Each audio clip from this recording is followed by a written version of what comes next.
say everything is bigger in Texas. Just like the day before an Aggie game.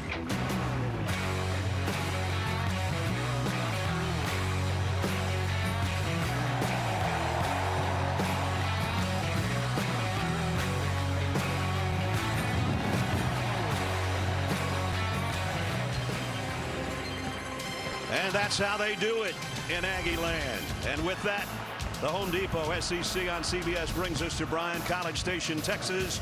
Battle of number 13 against number 14. The Auburn Tigers in town to take on the Aggies of Texas A&M. Packed house.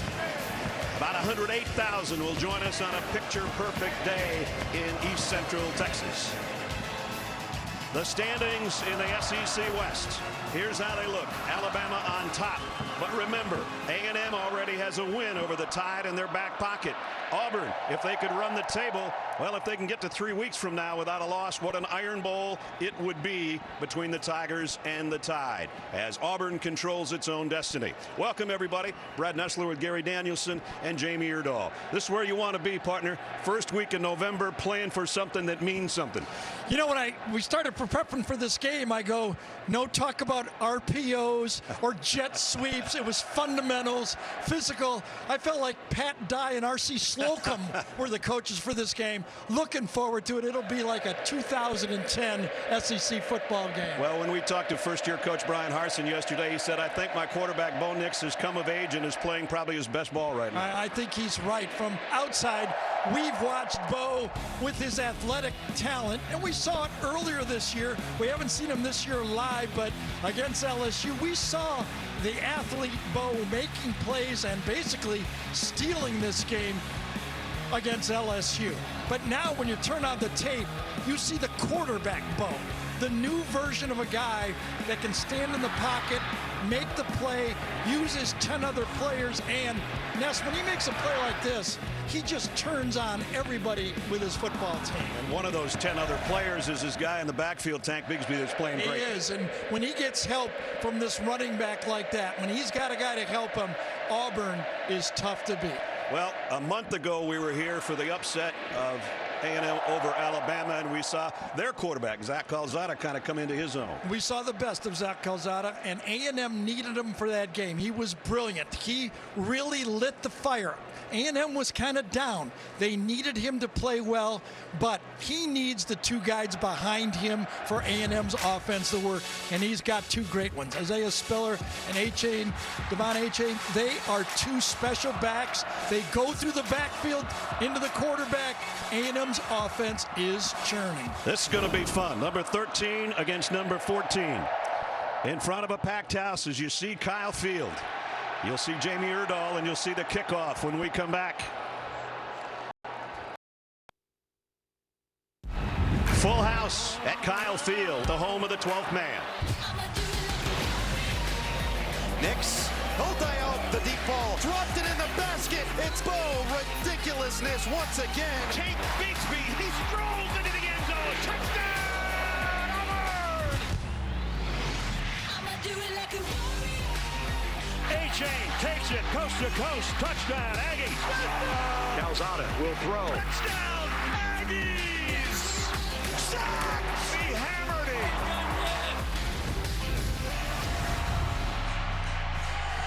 Number 13 against number 14. Before we kick, we go to the third member of our team on the field is Jamie Erdahl. Jamie. Brad, it's quite the juxtaposition of SEC experience between these two head coaches. On one hand, you have Jimbo Fisher, who made his first stop in the conference in 1993. That year, Brian Harsin was playing high school football in Boise.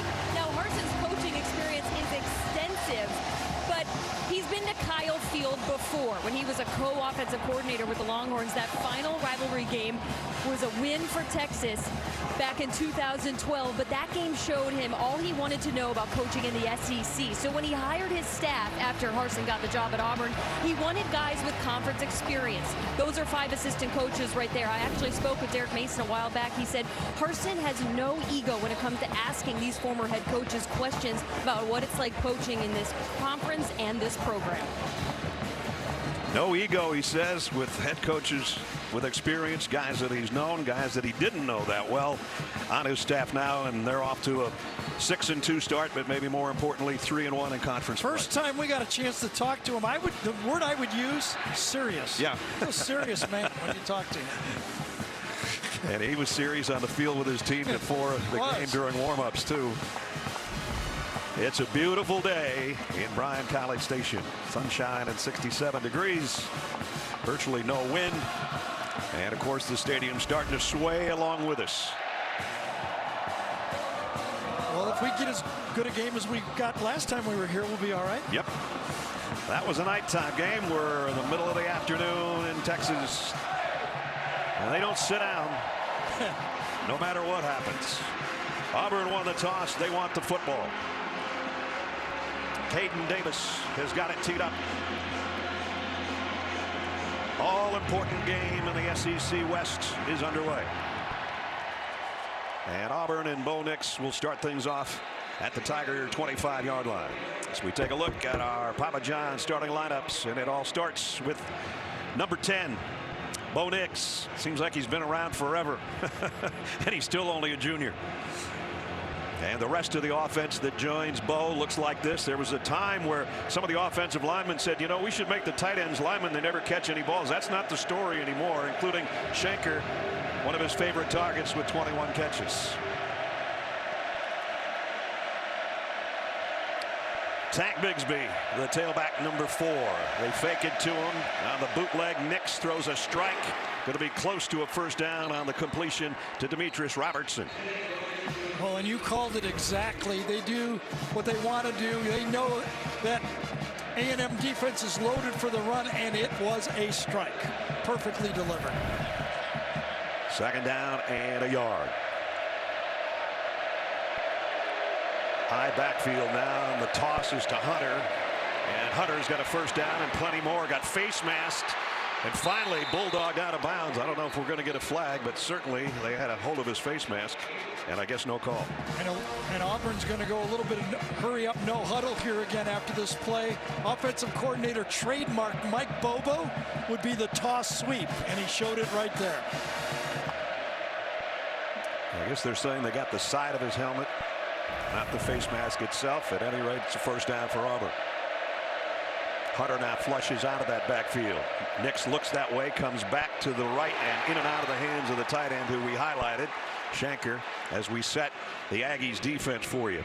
Here's the guys that'll be on the field the most. Antonio Johnson leads the team in tackles right now, has made some midseason All-America lists. That's how far he's come from a season ago. Second down and 10 at the 49. And whistles. Center judge stopped play momentarily and now backs away.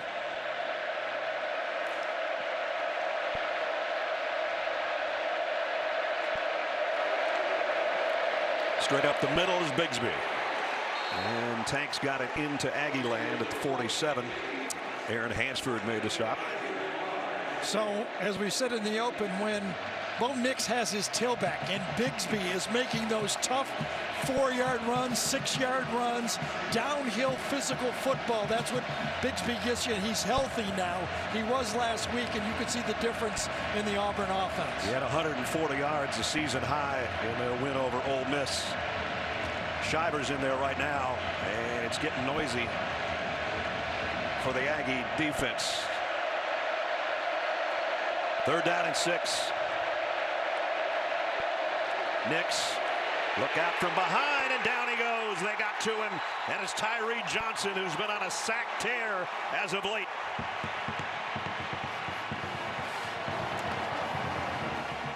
Five sacks in the last 3 games, make it 6 and 4. Nice combo coverage right here. Crossing the receivers, takes it away, and that's what allowed the pass rush to get to Nix, and Nix gets the sack on the play from Tyree Johnson. Oscar Chapman will have to punt it away. And Aya Smith stands back around the 15-yard line for the Aggies. End over end kick. Smith Cam Sutter didn't call fair catch. And he glanced down and looked. He knew what he was going to take because he caught it and spun right away. Talk about hanging in till the very last second. Watch He looks down, he looks down. See it? That little glance, he knew what he was going to get. Spin. Could have been dangerous. Well, he had a touchdown run earlier this year. And that he only got about a 2-yard return. Papa John's starting lineup.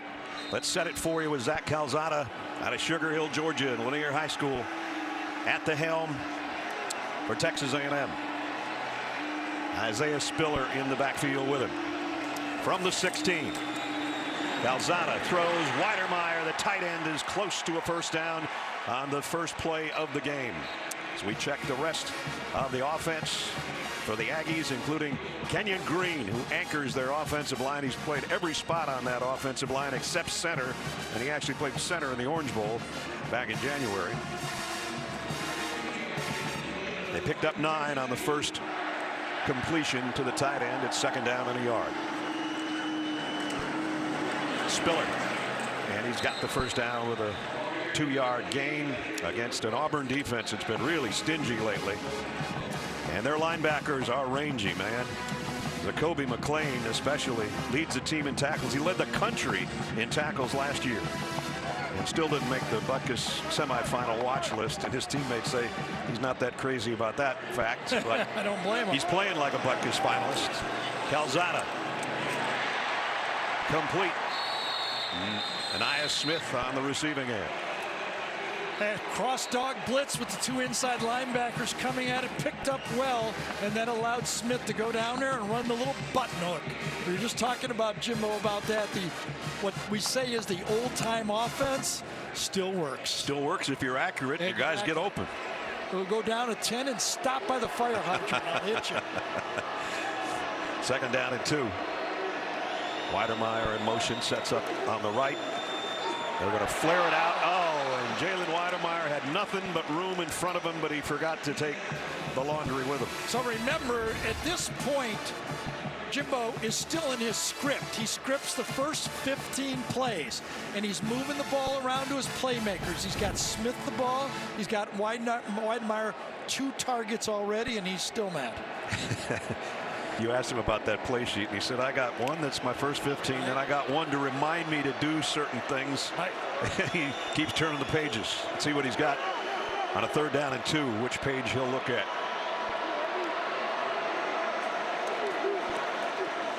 Spiller.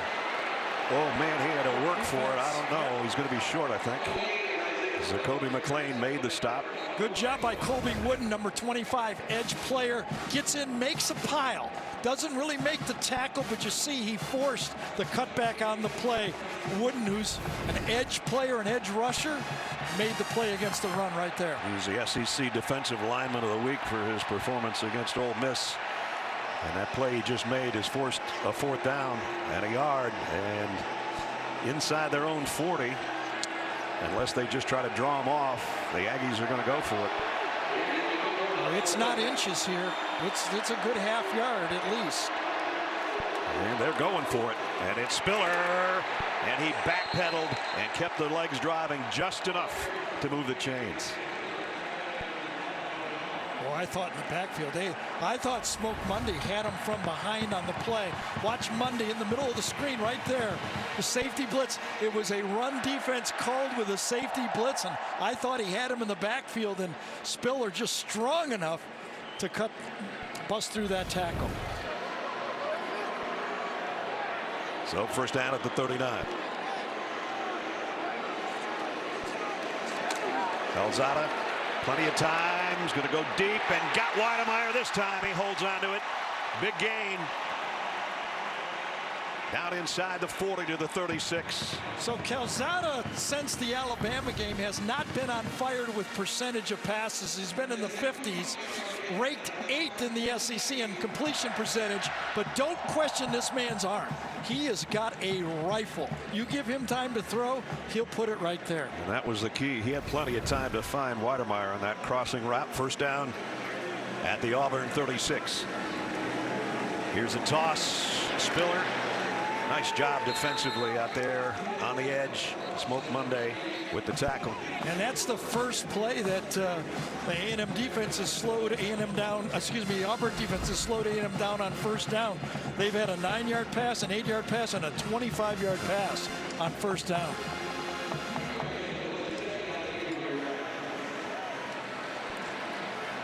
Opening drive of the game for the Aggies, and they've worked it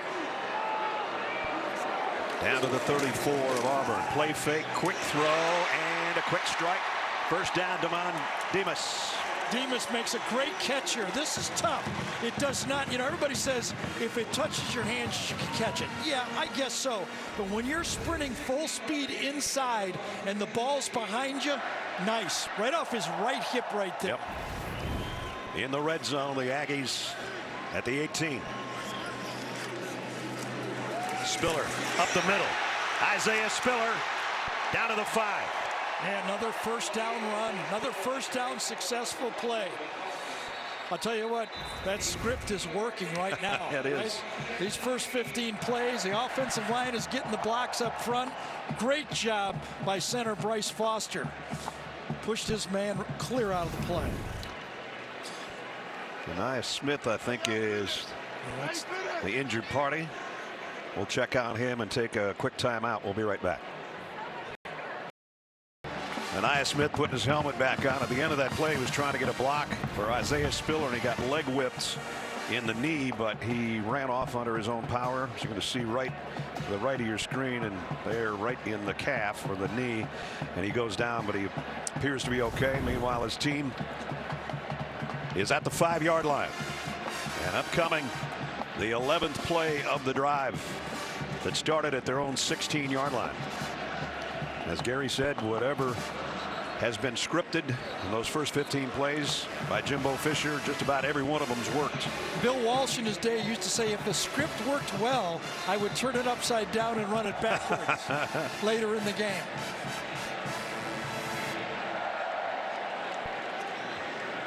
It's Spiller set behind Calzada. The throw to the end zone is incomplete. There are no flags intended for Jalen Preston. Good coverage by Jalen Simpson. Well, if the scouting report on Auburn's defense holds true, they've been a bend but don't break defense. If they could hold A&M to a field goal here, they would be mightily happy with this first drive defense. And the Aggies are one of those teams, when they take the lead at the beginning, they usually don't relinquish it at all. Second down to goal. Anaya Smith. Good defense. Got 1.5 yards. That's what you call set the edge. You got guys coming in from the inside, playing inside out. Your job is to turn it back into your help.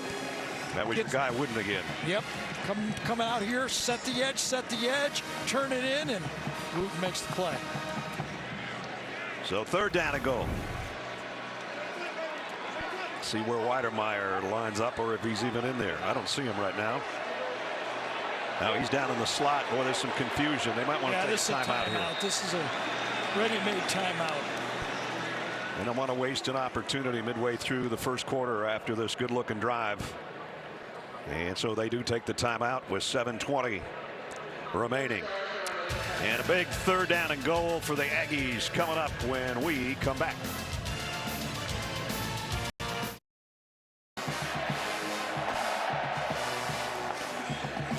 So a third down and goal with 7:20 remaining first quarter. Aggies have taken this from their own 16-yard line down to the 4 of Auburn. Remember, Zach Calzada still with that knee brace on, that hit in the Alabama game, his last pass. So you wonder how mobile he is to run down here. Now they had everybody set. Now they re-huddle coming out of the timeout. I don't think they want to show the formation until they have to when the play clock starts. Weidemeyer was already way out there at the top of the screen. Get back here. Get back here. We don't want you to be seen, number 85. Right. Well, he'll trot that same way. Chase Lane in the slot, number 2. Yeah, you would think we're going to go fade out here, wouldn't you think? That's the matchup. Big guy out there. Nia Smith's going to join that group. So 2 top receivers to the right. Calzada, heavy pressure, has to let go of it. Incomplete. Well, how about that defensive stand for Auburn? Uh-oh, do we have anything called here? Nope. This was a timeout. They schemed it. This is the play they wanted. Pressure inside, nowhere to go with the football. A great goal line stand by the Auburn defense. Papo, there's Derek Mason, Yes. defensive coordinator. Papo really gave a shot to Calzada, too. Former head coach at Vanderbilt. Seth Small will come in to try to put on 3 here from about 21 yards away. He was the hero of the Alabama game with the kick that won it on the final snap. And he drills it from 21 yards out. So a good looking drive, a little disappointing for the Aggies that they don't get 7, but this is the reason why they didn't. Big hit on the quarterback. They get 3. 3-0. 80-yard drive in 14 plays. A little over 5 minutes, and it had to settle for a 21-yard Seth Small field goal. So the other kicker, Caden Davis, has it teed up. Nehemiah Pritchett awaits on the other end for Auburn.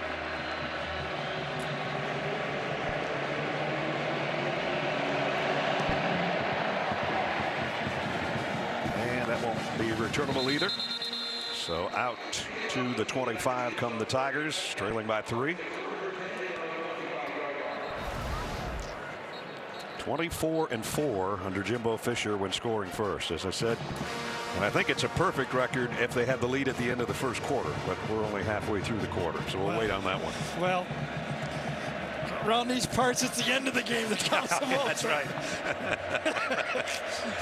Well, they've done a nice job in the first quarter in the last 3 games, pitching shutouts. Bo Nix will try to do something about that right here with the Auburn offense. There's the... And in and out of the hands of his intended receiver, Kobe Hudson, and that was right on him. It looked like it should have been caught. Well, we said we weren't going to talk a lot about RPOs today, but there was one right there. We got the offensive line. That's the kind of the definition right there. Everybody inside is doing a run play. Everybody outside is running a pass play, and all you got to do is catch the ball. And they didn't. Second down. Bo will keep it. Nix trying to get to the edge and only gets a yard. Nice job by the Aggie defense. Jalen Jones stretched that thing out, made the tackle.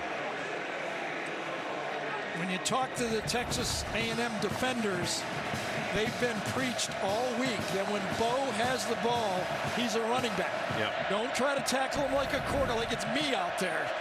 He's a running back. You better tackle him strong. Here we go. And here's a bunch group to the top. 4 receivers set. The throw's on target. The blocking's pretty good, and it's first down. Sean Shivers. That had to work just like it worked, or it wouldn't have gotten anything. This is where the home crowd affects the defense. With the new formation out there, look at the confusion with A&M. Only 2 players out here. Because the crowd is so loud trying to affect the offense, it really affected the A&M defense. 12th man cost him a 12-yard gain. That's right.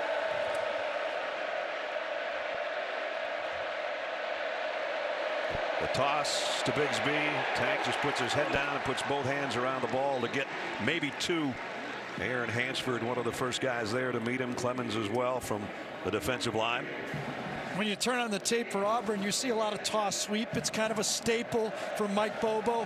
But the wrinkle I've seen is the toss, but it's an inside run. They want to give you the feeling that you're going wide, but it's an inside isolation play.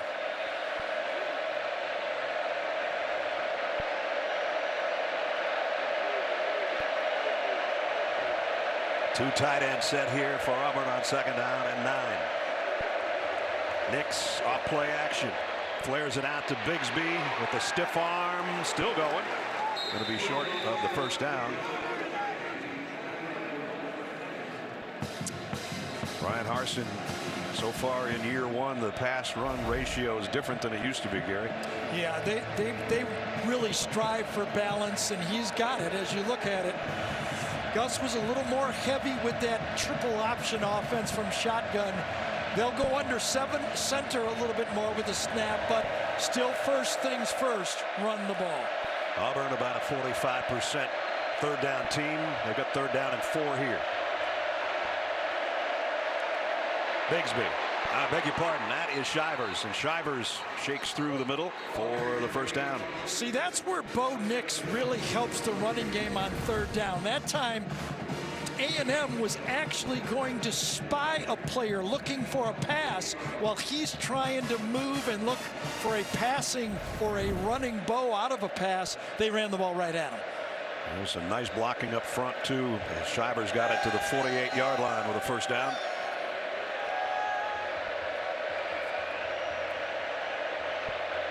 There they are under center.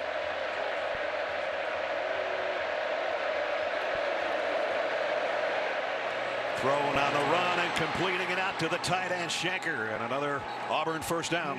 So what does under center give you the most? And I think it's these play action passes and boots. Look how long Bo waits. You don't know who has the ball. He reaches, and all of a sudden he pulls it out with a little boot-like play. 22nd catch of the year for Shanker. And a first down. Bo Nix 4 out of 6 here early. Into Aggie land at the 40-yard line. Shivers will empty the backfield. This is a quarterback draw for Nix. Made one man miss, and as Gary said, looking like a running back, picks up 11. All right, so in the game so far, 5 first down calls prior to this last one. They've thrown the ball 4 times. So what do you do if you're a play caller? Give them the look of a pass and go quarterback draw. Nice mix of the offense by Mike Bobo. Nix throwing all the way on this one into the shadows and completes. Shedrick Jackson. Another look. Well, okay, last one was a quarterback draw, but first down they go pass again.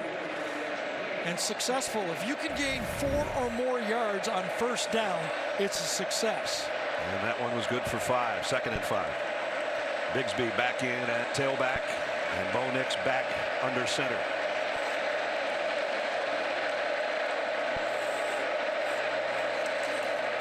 Bigsby, big opening off the left side. Big may be an understatement on that one. That was a gaping hole over there. Sure was. Watch this just after the snap here. This Auburn offensive line, they catch A&M in a stunt. Right call at the right time. I think if Tank would have cut that back to the middle, he'd still maybe be running. I don't know. I think he was surprised it was that much. I think it shocked him a little bit. Thought the whistle blew or something. Here comes that same formation that caught A&M with the wrong numbers over there. Now they tighten it up. Yep. Empty backfield. It's an end around. And that goes nowhere.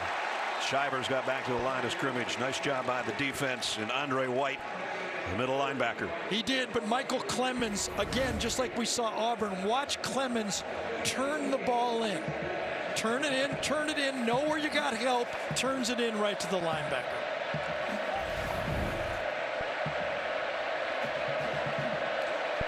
Minute and a half in the first quarter. Auburn on a good-looking drive engineered by this guy in the red zone. 2nd down and 10. They'll do 3rd down and about 8. Both Hansford and White were in on that tackle. It seemed like both linebackers teed it up. Yep, got a guy not getting up so quickly here. That's Brodarius Ham, the tackle for Auburn. And they're already a little bit thin on the offensive line to start with. We'll check on Brodarius here late in the first quarter when we come back. What a game. Here we're early. It's 3-0 Texas A&M leading 13th ranked Auburn, but the Tigers on the move with a 3rd down and 8. 13th play of their drive right now at the Aggie 15. This is where Mike Elko brings in his blitz package on 3rd down. They're up there close. Yep. Nix, plenty of time, flares it out to Shivers, but he's going down for almost no gain. Cooper makes the play. So both defensive coordinators, Derek Mason got his stop, and now Mike Elko does, both their own style on third down. A&M loves to crowd the line of scrimmage. They bail sometimes, sometimes they come. This time they bail and make the tackle. So field goal time for Anders Carlson. He'll try a 32-yard field goal. He's had at least one field goal in 13 straight games. This one from 32 to tie things up. And it's right down the middle. So back-to-back 14-play drives. And both times the kicker is who ends it. We're tied at 3 in Kyle Field. First quarter at sun-drenched Kyle Field. Anders Carlson, who just hit the field goal to kick it back to A&M. And this one's going to be returnable. Devon Achane doesn't even make the 10-yard line. Nice job by Tennyson on the special teams to make the hit. You know, that's, I'm thinking, you know, 2 14-play drives, the speed of this game, I feel like we're getting ready for Army-Navy at how fast this game is going. Wow. We saw this guy go 96 yards for a touchdown against Alabama, and he didn't even get to the 10-yard line. But, you can see that Auburn circled this guy in kickoff coverage. Special teams they knew would be an important part of this football game, and they're ready. So Calzada and the Aggie offense starts in a hole. They spot it right at the 10.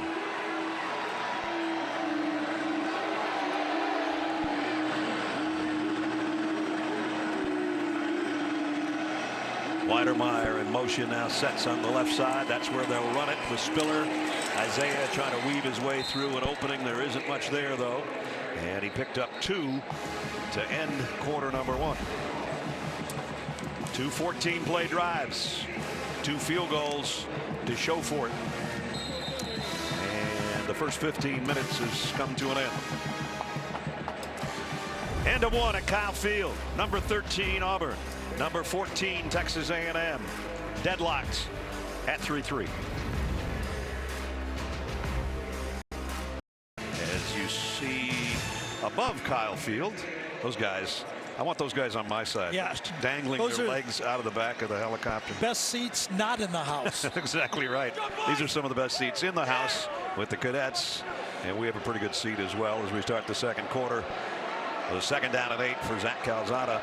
This is only the second possession for A&M. Calzada had that ball tipped and incomplete. Brad Nessler, Gary Danielson, Jamie Erdahl, our CBS crew, talking to both coaches yesterday, and the word they said is whoever's tougher is going to win the game. Yeah. It's tough sledding right now. Tough, physical, but I get the feeling that all 4 groups, offense and defense for both sides, are going, okay, all right, we're okay. They drove the ball, but we stopped them, and then the offense is going, all right, we drove it. We'll figure out how to get it in the end zone. So right now, everyone is happy. Third down and 8. Aggie fans will be happy if they pick up this third down conversion. Calzada near his own goal line. Going to go deep.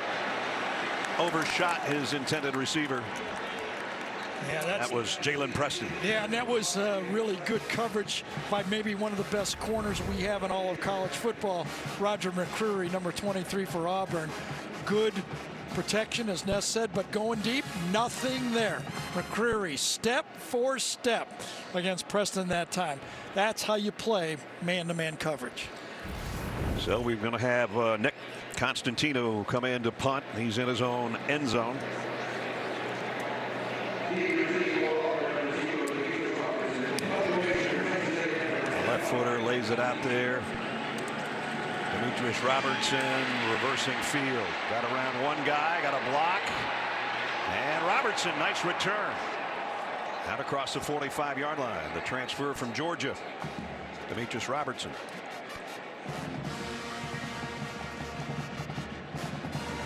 So good starting field position for the Auburn Tigers.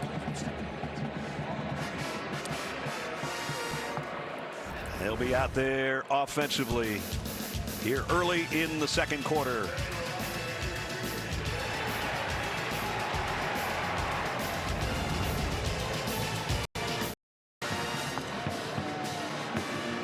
Take you back to the punt return. Yeah, one of the effects of calling the blindside block is now players are reacting and not getting called. 2 sets of players for Auburn don't lay anybody out for safety reasons, but they still accomplish the block. Nix loads, going long. Got a man there, just overshot him. Incomplete. Intended for Javarius Johnson. So throwing the ball deep is a skill. Everybody, a lot of quarterbacks at this. Good afternoon, I'm Cheryl Mercedes. We are squeezing back here with the Texas A&M game to bring you an update on the tragedy at Astroworld, where at least 8 people were killed and hundreds more last night hurt during a concert. A news conference is starting now. We are going to take you there live. Preliminary comments, and then I'll be followed by Judge Hidalgo, and Judge Hidalgo will be followed by Chief Fenner, and then Chief Pena, and then there may be a few others who may be offering some comments. I certainly want to acknowledge Congressman Al Green from the 9th Congressional District, who's standing with us. You know, last night was tragic on many different levels, and this is a very, very active investigation, and we'll probably be at it for quite some time to determine what exactly happened. Let me just cover a few things first. Based on our latest information, 8 people are reported dead from the event last night.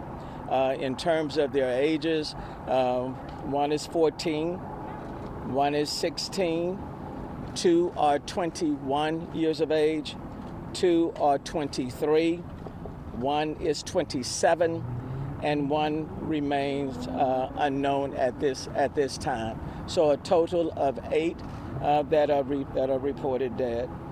6 of the 8 family members have been notified, and we know that at least 1 is outside of Houston-Harris County, resided outside of Houston-Harris County. Based on last night, 25 were transported to the hospital. 13 are still hospitalized, including 5 that are under the age of 18. Based on the information that we currently have, no one is reported missing. So 0 persons are reporting missing. 4 of the 25 will have been discharged from the hospital. Let me just say, as it relates to what happened last night, as far as we are aware, I'm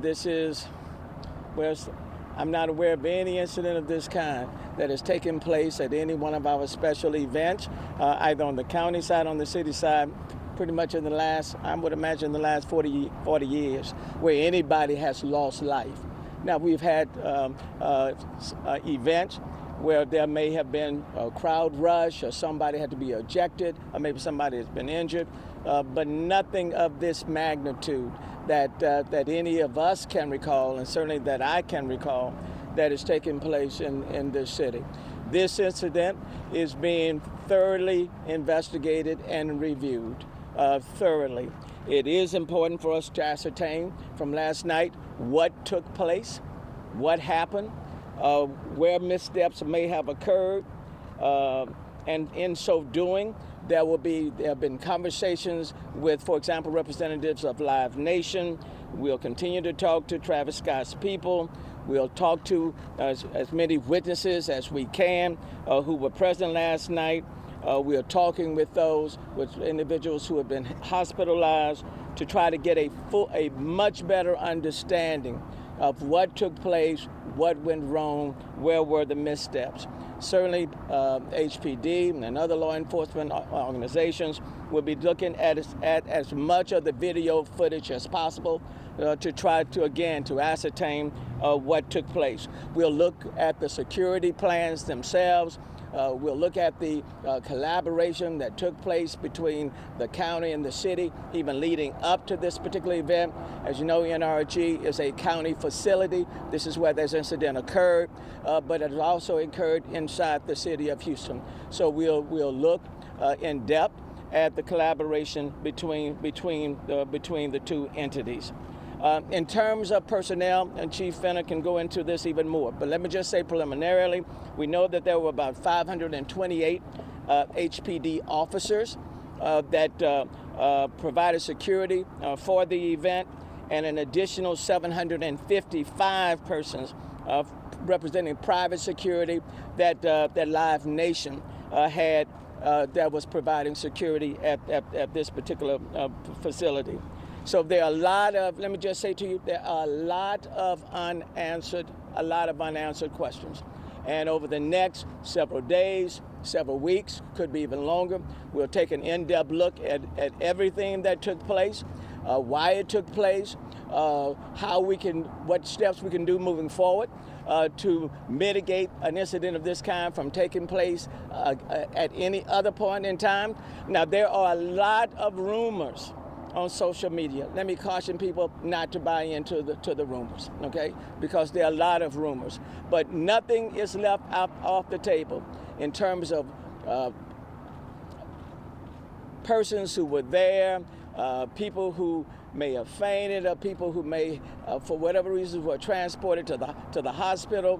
There's a lot of conversation about people who crowd surge, all of those incidents, or whether or not anything else was involved. All of those things are being looked at, but it is way too preliminary now to draw any conclusions, but we're not taking anything off the table. This remains and will be a very active investigation. So with that being said, let me yield now temporarily to Judge Lena Hidalgo. Thank you, Mayor. Thank you, and to all of the law enforcement professionals, first responders who have been part of a swift response. Thank you to them, and to all the Good Samaritans, because we know that it could have been much worse if so many people hadn't stepped in. The events of last night were tragic beyond belief. This is an artist that we know has a following amongst young people, in particular, young people with bright futures. Those were the people that were at the event, went to have a good time, and no one, no parent, no friend, no sibling should see their loved one off to a concert by a world-renowned artist and not be able to expect them to come home safely. And when we read these ages, 14, 16, 21, 23, 27, it just breaks your heart.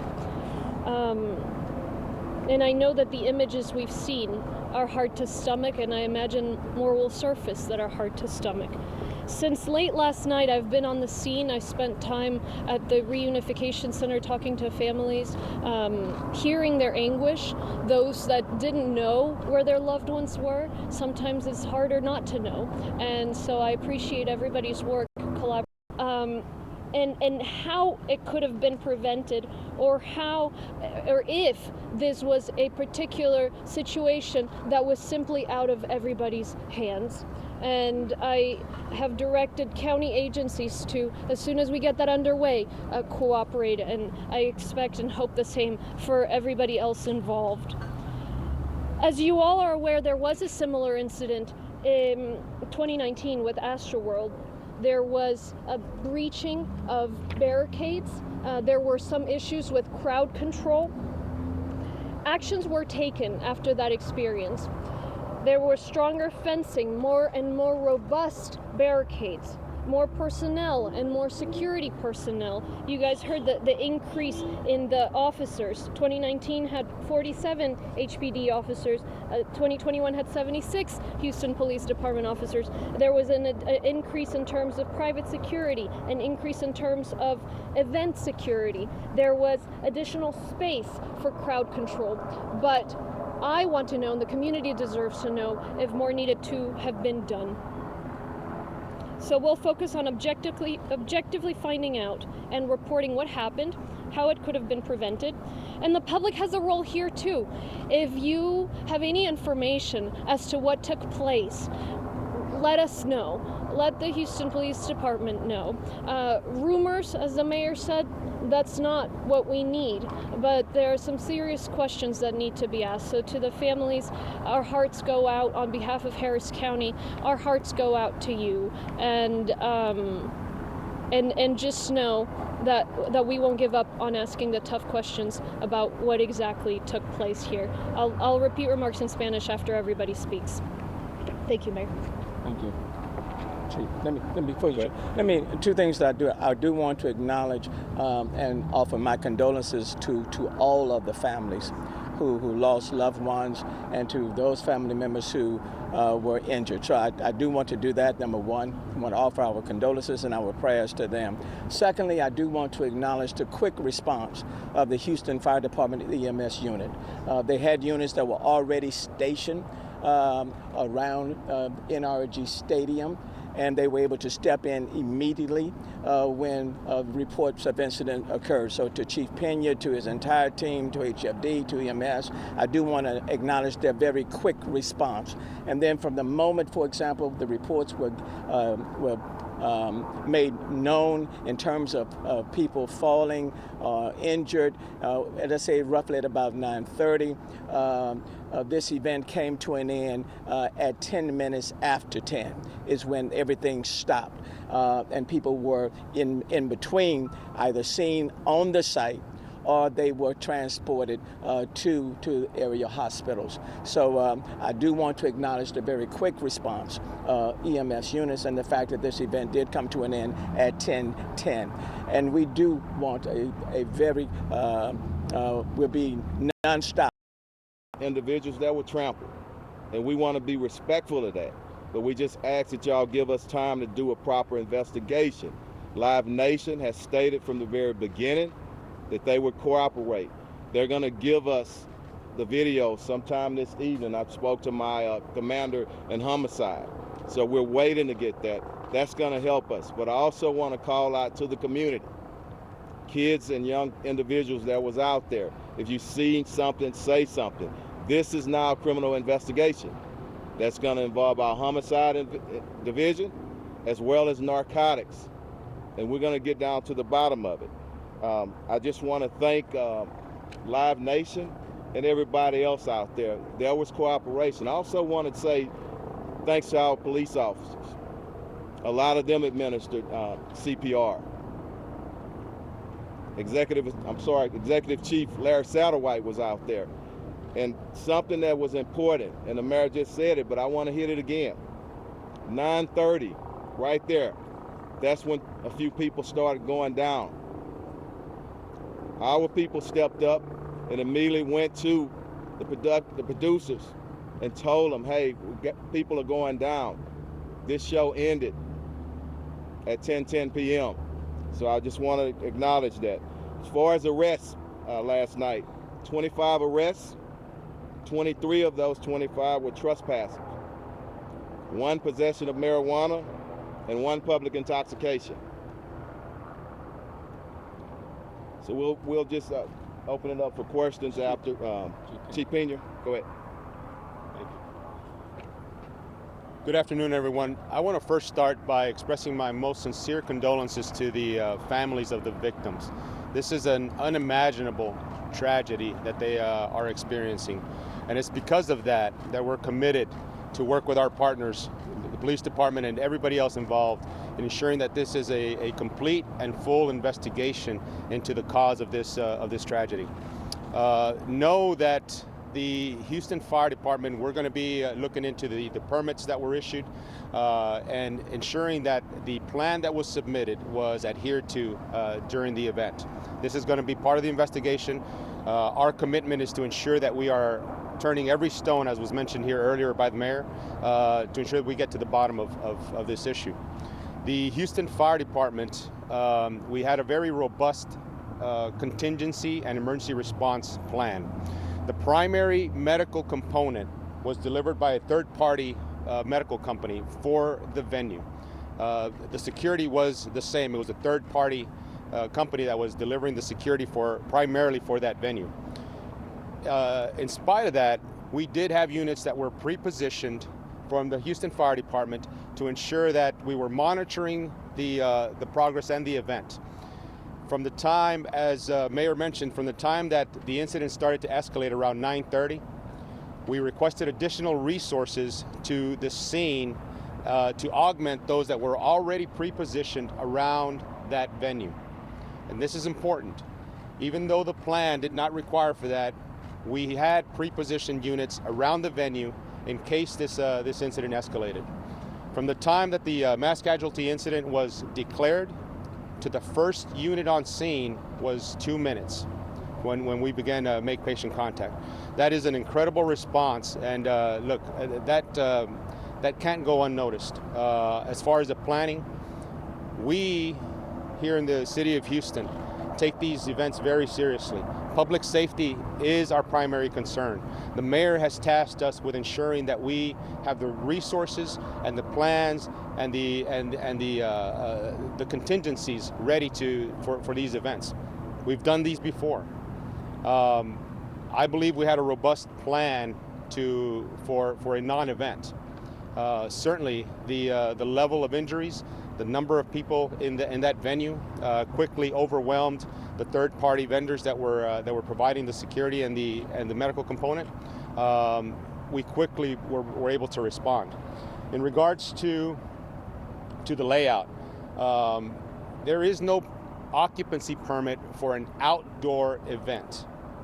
Okay, what the calculation for the footprint that was going to be used for the event, if we applied the assembly occupancy, the fire code assembly occupancy formula, they could have had over 200,000 people in this venue. Okay, that's just based on math. This venue was limited to 50,000 in that component. Part of when we have large events, one of the things that we consider is to ensure that the crowds are subdivided. They had 2 separate stages in 2 separate areas. That was part of the plan. We had inspectors to ensure that the means of egress, the doors in and out of that venue, were maintained open and unobstructed. Okay, these injuries did not occur as people would try to exit the venue, and that was evident by the fact that once the event was terminated, that whole footprint was cleared out within the hour, 50,000. So the means of egress, okay, the exits, the doors were kept open, unobstructed. That was our assurance. What we're looking into is what caused the crowd surge, what led to the crowd surge and those incidents at the point of where the concert was being at, the stage. So again, our role in this is to participate with the police department. We are going to be looking at the films and the video as Chief Finner mentioned, and we're going to ensure that the items that should have been in place were in place and that we learned from this event. Really quick, Mayor, the permits that were issued for this were for LPG, and we had inspectors there to monitor that. We had a permit for the pyrotechnics. Inspectors were on scene for that. We had a permit for tents that were erected in the venue. We had inspectors for that. And we had inspectors for the permits for the means of egress, to maintain the means of egress, the doors in and out of that venue to be open and unobstructed, and we had inspectors for that. But again, we're going to be looking at the entire incident to ensure that we're doing the right thing for these families. They deserve it. We owe it to them, and we're going to participate wholly. Thank you, Mayor. That was the latest on the tragedy at the Astroworld Festival. Leaders here in the Houston area giving us the very latest on the developments and what they know. There are still a lot of questions out there on what happened and what caused 8 people to die. Mayor Sylvester Turner calling this, quote, a magnitude, something like this of this magnitude not happening in the city, as he recalls it, in the last 40 years. Investigators saying that they plan to look at security footage from Live Nation and also looking at plans, reviewing permits, making sure everything was adhered to.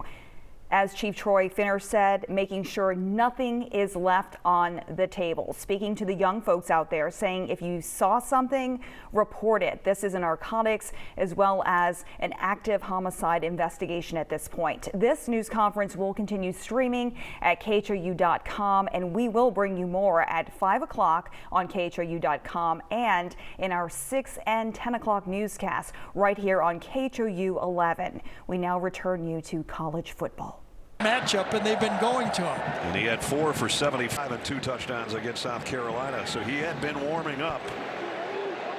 A little bit cooler today because there's a couple he should have had. A-Chain. Devon A-Chain for about 8.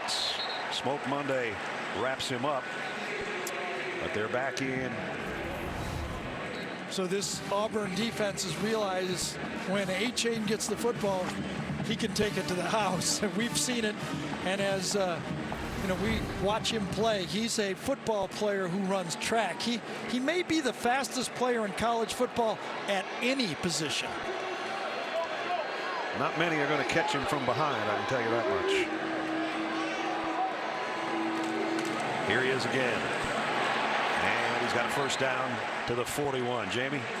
Well, A-Chain's a football player who runs track at Texas A&M too. We asked Jimbo if he is the fastest player he's ever coached, and he pretty much rattled off 30 players that he would like to see in a race against A-Chain in his history of coaching. But Jimbo welcomes athletes like this. He said, I like guys that are 2-3 sport athletes. He thinks they develop different kind of competition when they face a football field opponent. Jamie asked him that question, and he thought about it for a second, and then he rattled off, as she said, a bunch of guys that played for him at Florida State, a bunch of guys that played other places for him. And this one's right in there, a 10-flat 100 guy. Well, when you're fast, then you want to play track and run. You got to have that offensive line blocking, and they are doing a good job up front. Kenyon Greed again, Bryce Foster, left guard, center. They are rooting them out for a few players here. A whistle timeout was taken by Auburn before the snap. That'll be their first called timeout. Prior to the snap. Timeout. Auburn. We'll take it with them with 4.5 remaining in the half. We'll be right back. 4:34 remaining in the second quarter. I don't know, maybe Auburn just took that timeout to give their guys a little breather, because this A&M drive has been pretty good, and they've been out there a while.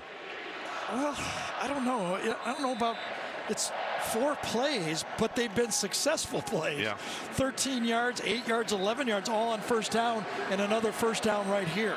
I think they just wanted to regroup. We'll see if that helped the cause. 1st and 10 at the 30. It's been mostly this guy, A-Chain, for 4 or 5 more.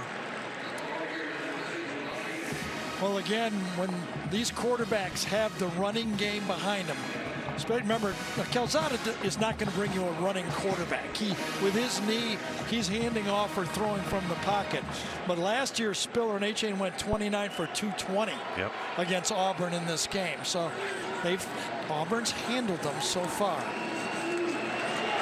And they do it there, as A-Chain only got a couple. I'll tell you, when you watch McClain and Papo, number 9 and 0, it's like they've got 4 safeties on the field. I mean, those 2 guys run as well as safeties out there. They go sideline to sideline, eat up tackles, make plays all over the football field. Last year in this game, McClain had 17 tackles, a forced fumble, and a sack. He's their leading tackler this year as well. A&M is still looking for a 3rd down conversion. They're 0 for 5, and the play clock winding down at 3. Calzada fires to the outside. They're not going to get this first down either. Intended for Damon Demas. Well, we talked about going at somebody else. This time they went at Jalen Simpson, number 36, and nothing. Same result. Yep.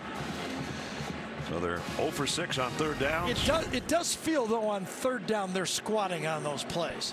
I think they got to go hitch and go here pretty soon, or slant and go, because Auburn's corners are sitting on those 3rd down throws. Seth Small hit earlier from 21. This one's going to be twice as long from 42. And Didn't get it. Pushed it to the right. Well, I'll tell you, the bend but don't break defense for Auburn has come through. The first drive of the game, they hold them to a field goal, then they get the stop right here and a missed field goal. Missed it by that much from 42. Still 3-3. And a little bit of frustration over there on the sideline. Looks up at the big jumbotron and says, yep, it's still tied. So Auburn takes over. They have 2 timeouts remaining. Bigsby and Nix as you look behind the backfield of the Tigers. Tank Bigsby trying to cut it outside. Antonio Johnson says The hometown connection guy with grandma and great grandma here watching with a tackle for loss. So A&M has their number 2 defensive ends in the game, and Khalil Diggs, number 10, bounces it out, and Antonio Johnson, as Brad told you, cleaned it up. And we met him yesterday, and what stands out is 6'3" and lanky, right? Long. Jeez. What a great looking athlete.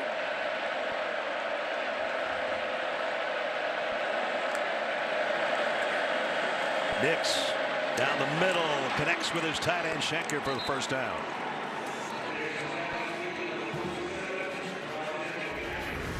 This is a pass rushing unit for A&M. They have been able to put pressure on almost everyone, but not this time. Offensive line for Auburn does its job, delivered well. You know, there was thought that Bo struggled on the road, but you know, he went 21 for 26 against Arkansas in that win. I think he maybe passed that road Bo, home Bo kind of label. Oh boy. He got away with one there. That's because the receiver slipped and it was almost intercepted by Chappelle. Did Chappelle trip over he did, Jackson on the play? So Jackson slips and then he trips over. Holy cow. He'd still be running if he caught would that. be. Yeah.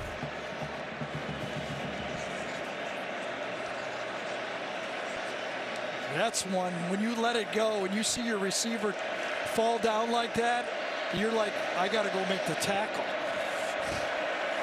Luckily for Nix, he didn't have to. Man, every yard is just tough to come by. Edger and Cooper again met Shivers in the hole.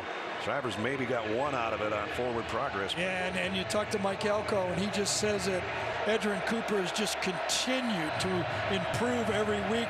They got a 3-man rotation with Hansford and White. They keep fresh backers out there, and they're playing fast. Now it's going to get noisy in here again on 3rd down and long for Auburn.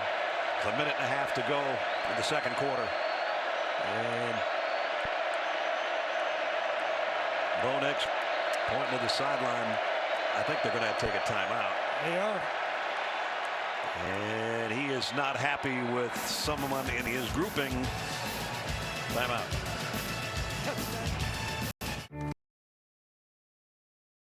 Coming up on the Geico halftime report, our good friends Adam, Rick, and BJ will bring you first half analysis and all the best highlights from around the country on a busy day in college football.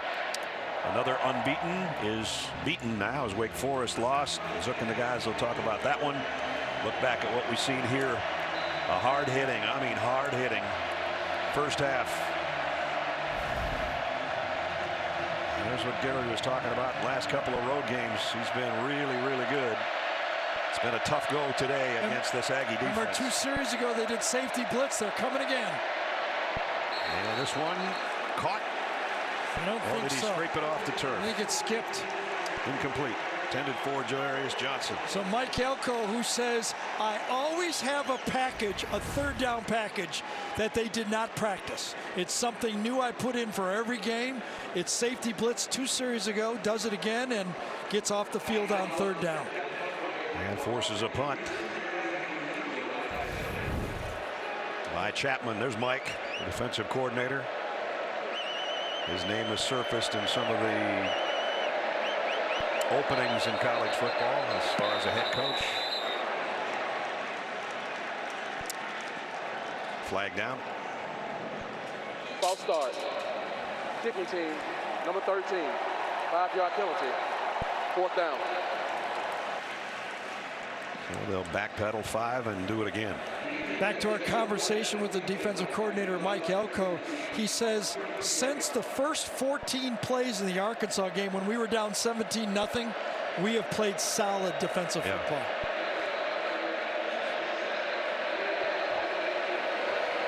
And Smith has been just flirting with a big return with no fair catches. He's taken one to the house this year.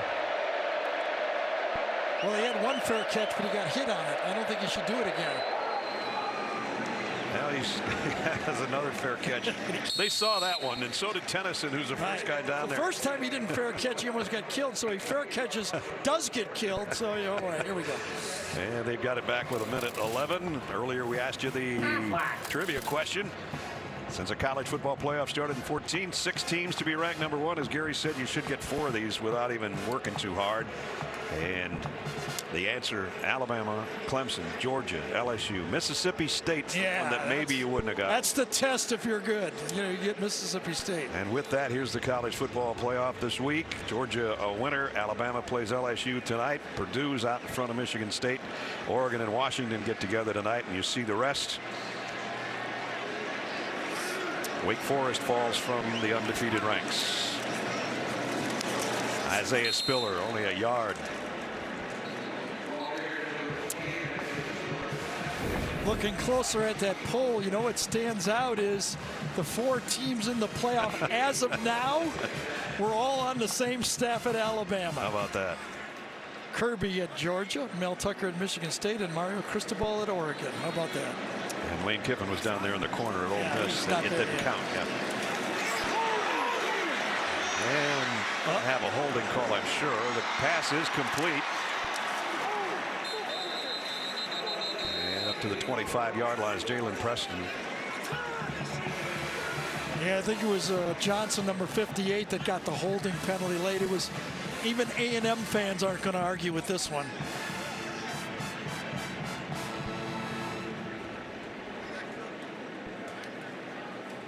James Carter going to have a little chat with his fellow officials, and here's the call. Holding. Offense. Number 58. 10-yard penalty from the previous spot. 2nd down. Left tackle, as Gary said, Jameer Johnson. He's telling the center judge, what did I do? Saved your quarterback, I'll tell you that, because he was coming free. Now remember, you got to be careful. We saw what can happen at the end of halves. A&M gets the ball. Yep. Right now, I think conservative would be the play. Auburn only has 1 timeout left. We saw Georgia, Florida turn the last 2 minutes into a rout by the Dogs late in the 2nd quarter. And they will play it safe, but this guy, you're never really safe with him, the way he weaves through traffic. Isaiah Spiller gets it out to the 23-yard line, and that's where the half will come to an end. Now, if you like defense, you're liking this one so far. We said RC Slocum, Pat Dye. That's exactly what we got. So Jimbo Fisher goes to the locker room. Brian Harsin still fired up with Auburn on the road, trying to win an all-important game because they control their own destiny in the SEC West. And they've got a date with Alabama 3 weeks from now. But first they have to get over this hump on the road if they can. And remember, Texas A&M has a win over Alabama. So the second half of this game is really important. Let's check in with Jamie. Coach, this is old-fashioned football. How do you separate yourself from Texas A&M in the second half? Yeah, well, we need to. It's a 0-0 ball game right now, and both defenses are playing well. So we got to figure out some things that we can do to move the ball and score touchdowns, put points on the board, continue with what we're doing on defense, make some adjustments, but keep playing physical. We're on the road here. Our guys are playing hard, not perfect, but we got to keep playing in the second half. All right, Coach, thank you. Thank you. Well, it's actually not a 0-0 game, but it's just about the same. 3-3. Yeah, us quarterbacks generalize, same thing. All right, 3-3 at the break, end of the half, and we're set to, there's Miss Reveille. Send you Adam Zucker in our New York studio for the Geico halftime report. Zuck. All right, Ness, 3-3 there. Hey, we had 0-0. The Home Depot SEC on CBS enters quarter number 3 at Kyle Field and deadlocked at 3-3. Brad Nessler with Jamie Erdahl and Gary Danielson. You know, I give Mike Elko and Derek Mason credit for their defense. But what are we going to do on offense? What do we do to change this? I've been looking at this, okay? What I'd do if I was both of them, I'd do a new script because they both started out fast, and since then it's been pretty wobbly out Or there. like you said, Bill Walsh, turn it upside down and let's do them in Anything, reverse order. I'd write it down on a piece of paper and go, guys, we got a new script out here. Well, we'll see if we can get some offense going as A&M will have the ball first. Anders Carlson with the kickoff. And the Aggies will work from the 25-yard line. Time to do Project Smarter, presented by the Home Depot. Well, as Ness said, it's been smart to be on defense, and let's start with A&M here. I mean, every level of their defense has been involved. Good coverage, produced a sack. Their linebackers have been involved in the game. They've been making big plays, stringing it out, and cleaning it up. And, of course, that defensive line is elite level, and this one, whack it out and almost get a turnover. So this A&M defense has given, what, 100 yards of offense? Yeah. And the last 16 plays have been 30 yards.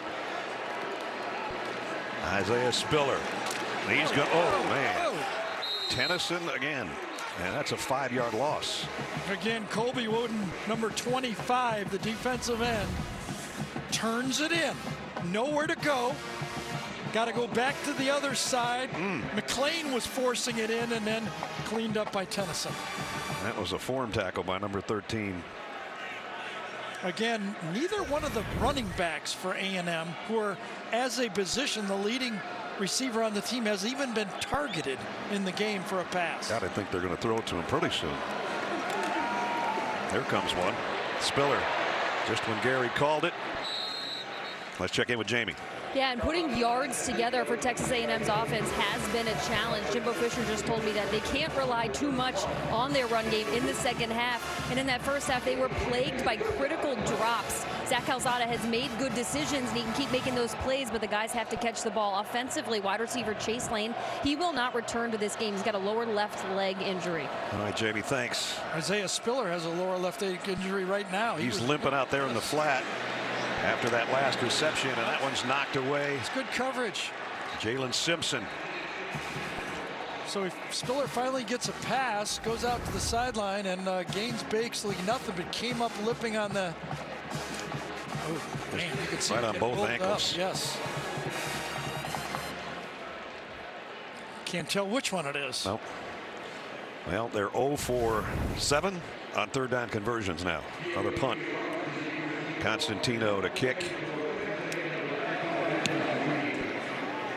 Man. Deep spiral. Backpedaling is Robertson. Demetrius Robertson coming back the other way. Got it out to the 29. Good coverage, but he got every yard of it he could out of that one. Just a minute and a half into quarter number 3 in a tie game. Auburn on offense in a moment. Yes, Tuesday from executive producer Dick Wolf. These elite teams prove that justice has no borders. First it's FBI, then FBI International, and ending the night with FBI Most Wanted. These 3 teams are all on one night. FBI's Tuesday starting at 8, 7 Central on CBS. Excuse me, Brad. Let's check out what Auburn does here on first down, because they've been struggling. I was going to have one of the FBI teams investigate the offenses of these 2 teams. That's a good idea. Tank Bigsby with a stiff arm, still moving the pile, and a first down, it appears. And that's exactly what they did, because their last 6 first down plays, they were 0 for 6 of gaining a minimum of 4 yards.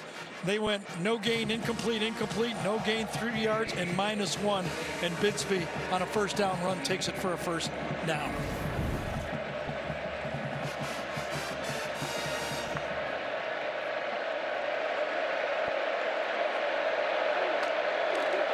From the 38, play fake, and the throw is complete to the outside. Xavier Capers with the catch. And our first half trends. Bo Nix sacked twice, only 66 yards throwing the football. Zach Calzada, 6 of 16 And incomplete on 9 of his last 11s. And then you want to talk defense. Tyree Johnson's got 2 sacks for the 3rd time in the last 4 games. He's been on fire on defense. Number 3 for the Aggies. Here's a delayed little draw. It's not going to get the first down. Hansford and Leal combine on the hit.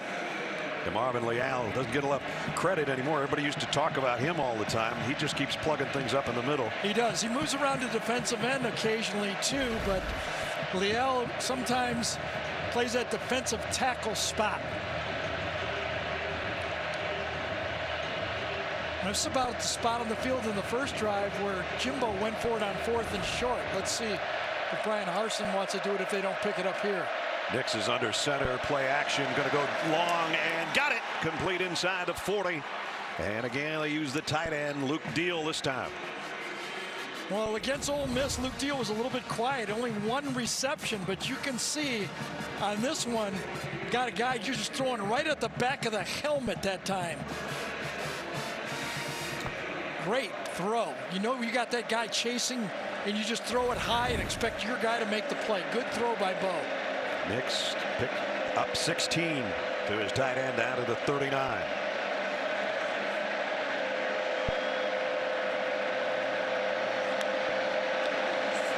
Back to Bigsby. Bounces into the hole, out of the hole, and through the tackles of O'Neal. Got 9. Gotta love that run, don't you? Offensive line produces a little bit of a crease. Just enough. And then he squeezes through, and what you love is he won't go down. Right. Yeah, his yards after contact are off the charts, or have been throughout his time at Auburn. Gets a breather here after picking up 9 more. And that means Jarquez Hunter comes in to take his spot.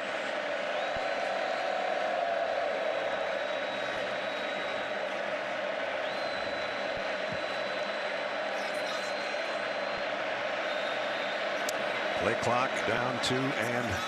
Now that's when you really get upset. When you start burning timeouts in the second half, your head coach is going to be upset. Yeah, he's not happy.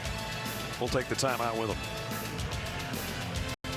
Yeah, you do 3, I'll do 3. There we go. Quarterback comparison right now. Both quarterbacks have struggled. 11 of 19 for Bo Nix, 7 of 18 for Zach Calzada. Yeah, but we're getting close to the territory now where Bo Nix starts to become a runner in this offense. He throws to his tight end again. Shanker broke a tackle, got inside the 20 to the 18, make it to 17. So that's Shanker's 3rd catch of the game, but one of the interesting parts of this Auburn offense under Mike Bobo and Brian Harsons is the distribution of the passing game. Against Arkansas, 11 different receivers. Against Ole Miss, 10. And so far today, 7 different players have caught a pass. So Auburn's got something working here. Zach Calzada trying to stay warm. Meanwhile, his counterpart is warming up as Nix has driven the Tigers to the 17. Now Bigsby is going to lose some yardage here. Actually, he'll get back to the line of scrimmage as he shoved Jalen Jones with him out of bounds. So right now they got to look at the quarterback as a running back. They will use him in this red zone area as a running back. Obviously that's not all he does, but you've got to make sure that he doesn't beat you on the edge with his legs right now.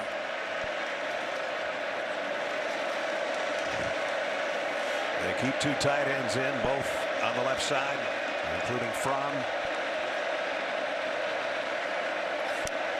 Robertson in motion, and Nix as a runner, as Gary said. Well, maybe as a thrower. He's just got to get rid of this one.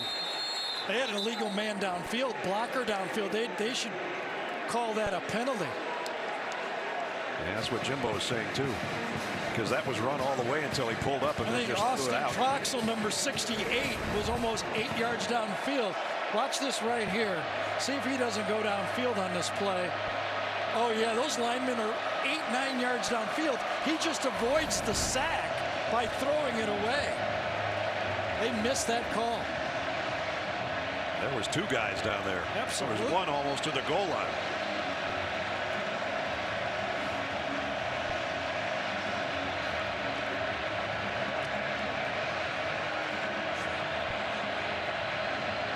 Third down and 9.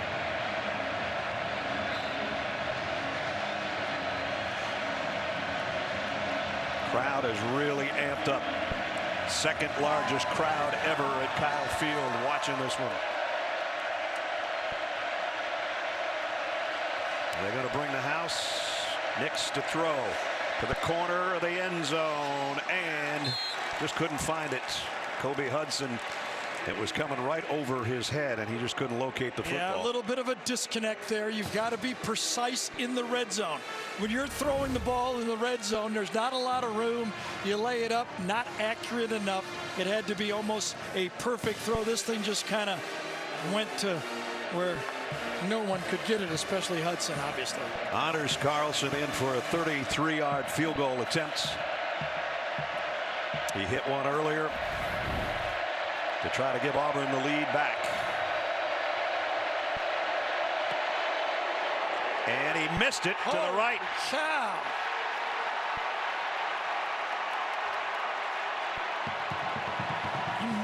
Still, points are at a premium. Both misses have been almost exactly alike, about a foot and a half to the right.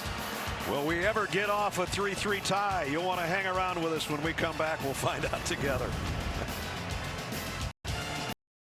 You add these two teams together, and yardage-wise, you wouldn't get half to C.J. Stroud's day so far. 3-3, 9:16 to go third quarter.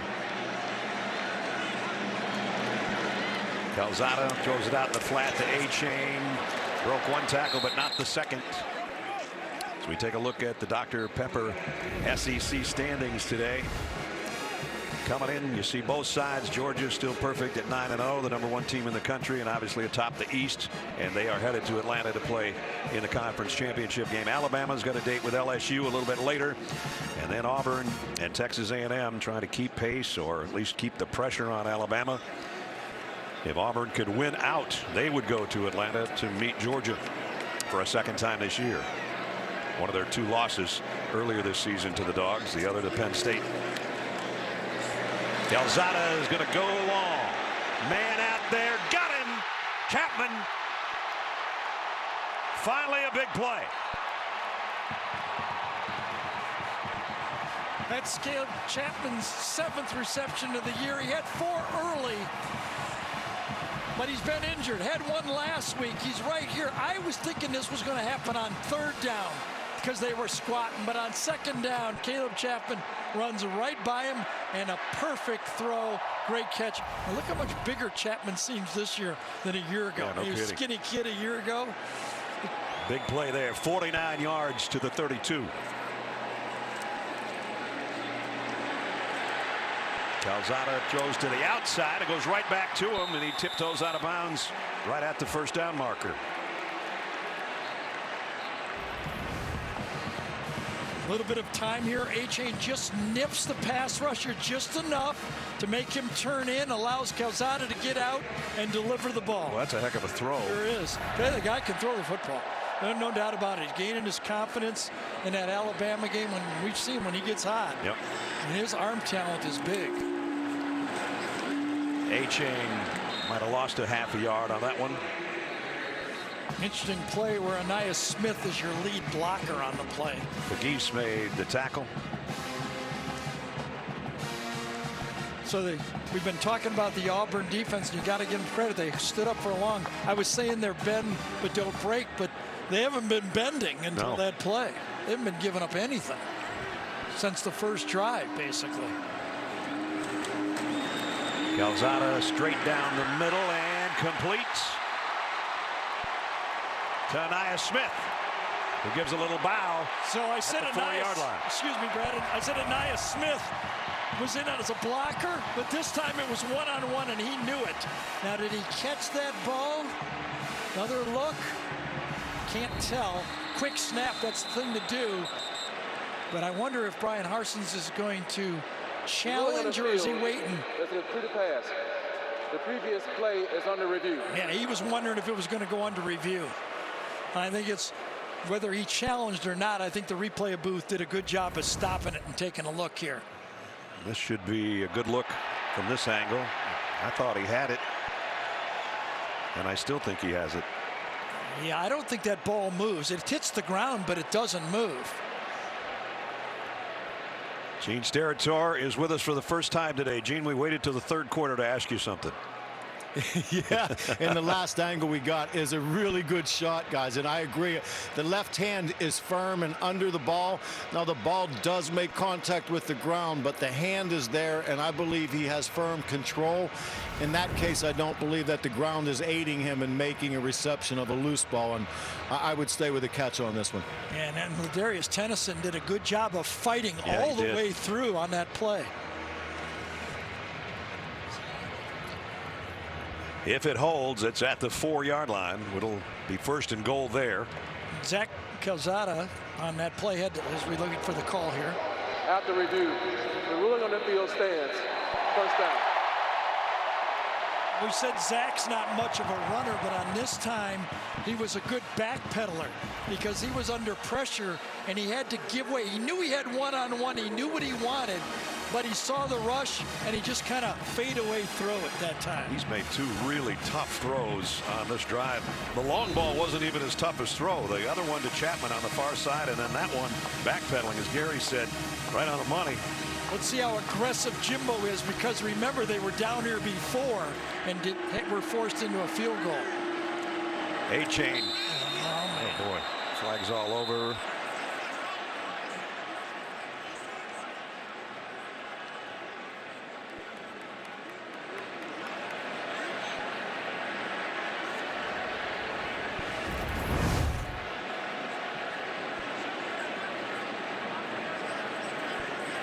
You know, that would look like a false start.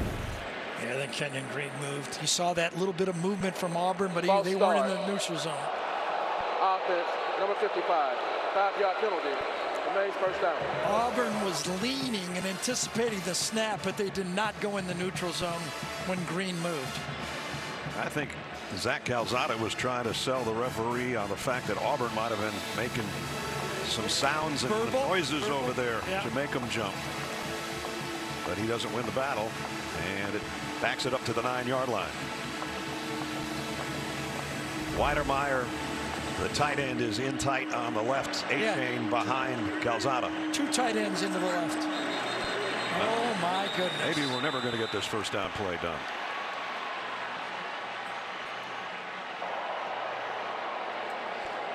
False start. Offense, number 42, 5-yard penalty. So Zach's going to go argue. Now, really, this time, they really were talking. And one of those tight ends is going to flinch right there. Well, that's the other one. Max Wright. Yep. And Max will come out. Not going to flinch this time, is he? No, he's not, unless he does it on the sideline. Right. All right, so it's first and goal, but they're going the wrong way right now. It was at the 4. It's backed up to the 14. Chapman, who has 2 grabs in this drive, is down to the bottom of your screen in the slot, and now they're going to have to take a timeout, I think. Wow. Whew, what a mess. That's a bad sequence. Yeah, that's pretty bad. Just when they had things rolling offensively, they moved it all the way down the field, had it to the 4-yard line, and now they're in disarray a little bit. Vesco brings you today's Scholar Athletes. Luke Deal, who has a catch here in this quarter for Auburn, and Nick Constantino, the punter for Texas A&M, has been a little bit too busy today. And Vesco proud to support student athletes on and off the field with a donation of $1,000 to Auburn and Texas A&M's General Scholarship Funds. Let's go out to Jamie. Well, Isaiah Spiller was doing his best to stay warm this entire drive. He was hit late in that series before, but he is back on the field. He waited until this play to become available to the offense again. Now that ankle got tweaked on this pass reception, and now they need him. They need everything they can get on what was a good-looking series till they got it down to the 4-yard line. Now they're at the 14. Well, Jimbo's MO is tight ends, and he's a screen guy. How about a screen to the running back? Get back in the situation right here. So look from behind Zach Calzada, and now close up the A&M quarterback. That's Weidermeyer, the tight end, who shifts over to the left. Calzada looking to the left, goes incomplete to Anais Smith. He got away with the last throw when he backed up, but this time Zach Calzada's footwork really hurt him. Anais Smith was able to take the last one off the ground, but watch how he's backing up again. Does not trust. There's no reason to back up that time. Good protection, and that cost him a completion. Could have been a great catch, but he had an easy throw there. Remember, Anais is the guy that had it with a great catch at the 4 before they had back-to-back false starts. Second and goal from the 14. Chapman in motion from way over on the other side. Here's the screen. This is Weidemeyer. And a flag down. Guess we're going to have probably a holding call out there. Yeah, Jameer Johnson, number 58. Boy, this has been a disaster. Goal-to-goal offense for A&M. 3 terrible penalties and a timeout that was taken. And here's the call. Holding. Offense, number 58. 10-yard penalty from the spot of the foul. Replay, second down. So we said the MO is, there's the hold right there. The MO is screens and tight end. He put it together on that one. Yeah, Jameer got all of that one. Yes. Just like his earlier holding call in the first half. When he's going to get a flag, he's going to get it with some flair. Third penalty in the red zone. We're not even in the red zone anymore. Jeez. Second down and goal back at the 23. Go fade to the big receivers in the end zone. Quarterback draw. And a head first into Smoke Monday. Now remember, backup quarterback for A&M is a walk-on. You take a hit like this, you're fortunate going head first like that you don't get hurt on the play. It was helmet to helmet. Sure was. There's no flag for targeting, and Zach Calzada is hurt. Yeah, I was going to say he's dizzy or something. I don't know if that's a delayed reaction or what the case is, but we're going to see the backup He quarterback. got hit on his left shoulder, and it's gone dead on him. Let's go to Jamie. Yeah, his shoulder, what I've observed in this injury before is it's hanging loose on that left side, and it took a second for him to realize it, but he has no control over that left arm right now. Yeah.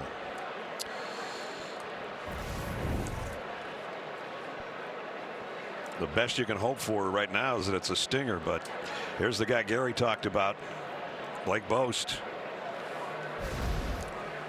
A walk-on who's only thrown 2 passes this year, both incompletions. Yeah, when you run the ball, remember your team is depending on you. You can't end it. This one is a tough one. As Jamie said, he took a shot in his shoulder and head about at the same time, didn't he? This might be a straight to the locker room type thing instead of the tent. He is in a lot of pain. That was his first rush of the day. Came in a goal-to-go situation, trying to get some of the lost yardage back. And you were a little surprised. I was surprised they'd even call that, right? The quarterback draw from that far away. But you're depending on him, if you're calling it, to slide and come back and fight again. Looked like he got hit helmet to helmet, as Ness said, but the shoulder's the one that popped. You're playing against one of the better tacklers in the conference there. Well, the crowd is going to try to support number 14. A lot of them maybe don't even know who he is. I mean, I know he's a walk-on, but I could trust anyone to throw a fade. Remember, the 2 receivers, Weidemeyer and Chapman, are both tall. Chapman is in tight on the left side. That's where Weidemeyer's lined up as well. So 3 receivers in close. They'll play it safe, and Spiller doesn't get anything. Yeah, I'm not in love with that call. I would have given 1 throw to the end zone. The quarterback situation, remember, Haynes King was the guy that was named the starter, got hurt against Colorado. Calzada came in, took over. They won that game 10-7. He had a big game against Alabama, and they're upset. Blake Boast, no completions on the season. And now Seth Small, who hit one and missed one, is going to try to give A&M the lead back from 30 yards away. And he drills it. It's going to be 29 officially, but he hits that one. 2 goal line stands have kept them in the game for Auburn. 6-3, Texas A&M. On CBS. Brad Nessler, Gary Danielson, Jamie Erdahl, and our CBS crew here at Kyle Field, where we're going to send it back to Adam Zucker in our New York studio right now for a Jeep update. Zuck. All right, Ness, Purdue saw the Spartans come back from down 21-7, and so they go back on top. King Doru making it a touchdown game once again. We'll see if we had a second top 10 undefeated to go down and join Wake Forest. Let you know. Gary's Boilermakers with touchdown lead. Here we haven't had a touchdown today, but Sesmall's field goals made it 6-3. Zach Calzada in the A&M medical tent. An injury to the neck shoulder area on that last drive. Now it's Bo Nix's turn to try to even things up or get the lead for the Tigers. It's Tank Bigsby in the flat. He only got about a yard. Etcher and Cooper, man. Yes, he is. He's all over the place. And he sets his foot and attacks the football. He comes with speed and force. He's played a great game. 2nd and 9. Hunter in the tailback spot for Auburn.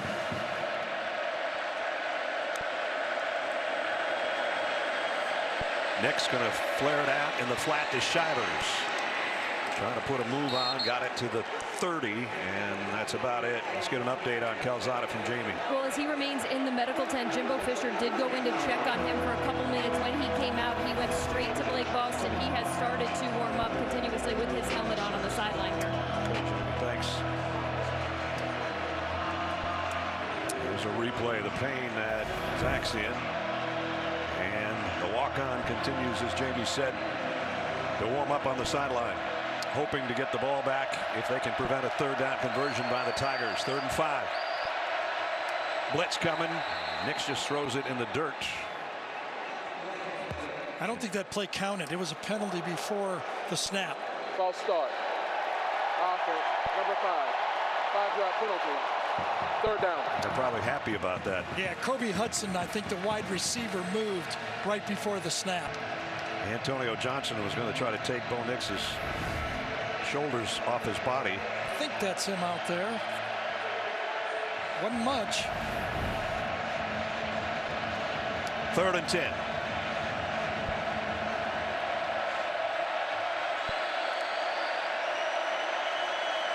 Nix, far sideline, incomplete.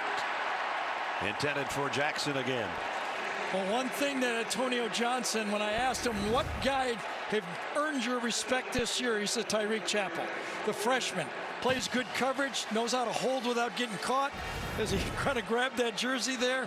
But he goes from one play to the next. He knows you're going to get beat sometimes, but he's been able to go to the next play. So punting time for Chapman.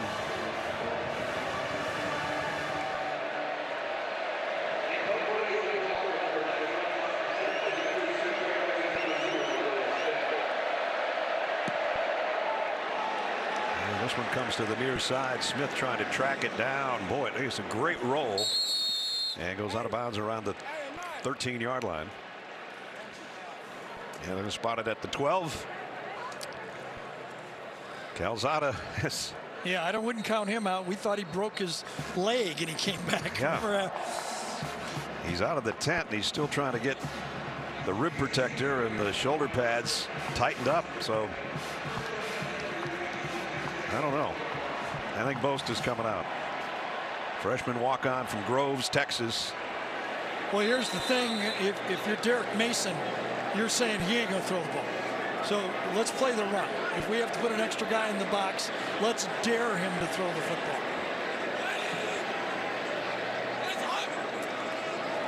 Run blitz. Spiller runs by it. Isaiah Spiller still going all the way out to the 35. Well, you knew what was coming, but they blocked it. The A&M offensive line bought enough time, and Zach Calzada is going to go in with 1st and 10 with good field position now. You know, if he didn't get legendary status from the upset over Alabama, coming out of that tent and coming back on the field.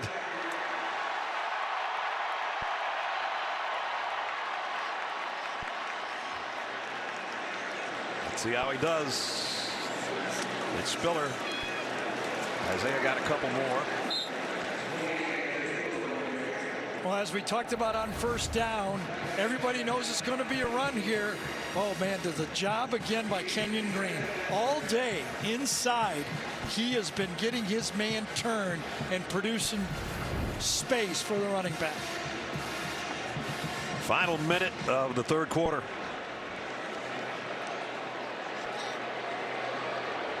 Isaiah Spiller getting a little bit warmed up after that ankle problem earlier. Calzada rifles this one incomplete.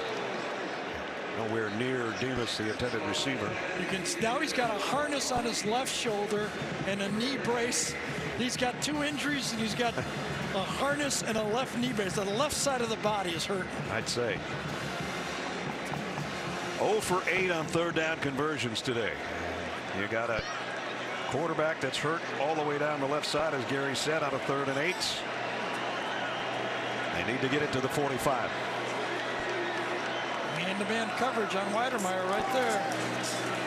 Calzada fires it complete. First down and then some. Anias Smith back into Auburn territory near the 45. So not only did Weidermeyer have man-to-man, but in the slot, so did Anias Smith. Comes out, nice stem, straightens back up, and the ball again hits him right in the bullseye in the 0. That time he held on to it.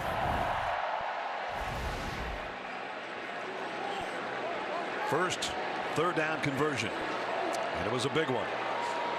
Near the end of the third quarter, back to the ground game. Isaiah Spiller for about 15 more. This time the freshman, Fothery, number 76, the right tackle, right there. Watch him handle his man, push him by. This offensive line started to come into their own when they inserted 76 at right tackle. And Isaiah Spiller getting a little bit lathered up. Auburn trailing by 3, and A&M on the move to end the third. Depot SEC on CBS here at Kyle Field, Bryan, College Station, Texas. The hometown Aggies leading by 3 and driving right now as we're set to start the fourth quarter. Second largest crowd ever to watch a football game here. 109,835 on hand today on a picture-perfect day. Zach Calzada, take you back a month ago when we were here under the lights, and Calzada takes a shot to the knee on a perfect strike to Anias Smith that gave him the lead. They went on to get a Seth Small field goal to upset the Tide. This was the scene helping him off the field after that hit. Now today, with a brace on the left knee, he gets met head on by Smoke Monday in the helmet and the shoulder, and everything went numb for a second. And now he's back out there still playing quarterback. As Gary said, the whole left side of his body not feeling so good. It was on that throw that he hurt his knee, but he came back for that final drive after he got hurt that really made the legend of him playing hurt. I think it's Layden Robinson, 64, that's hurt for A&M on the field.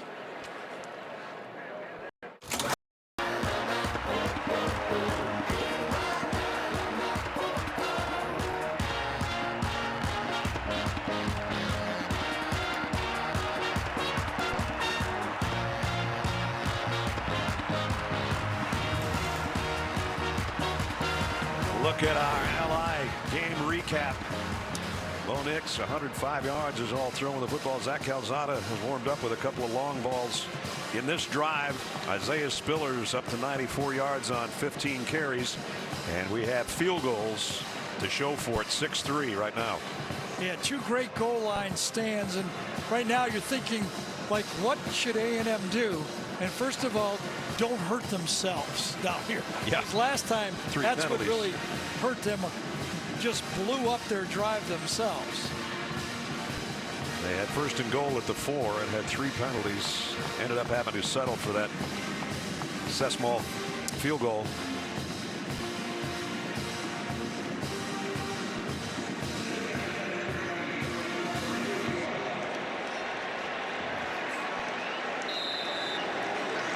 Here we go.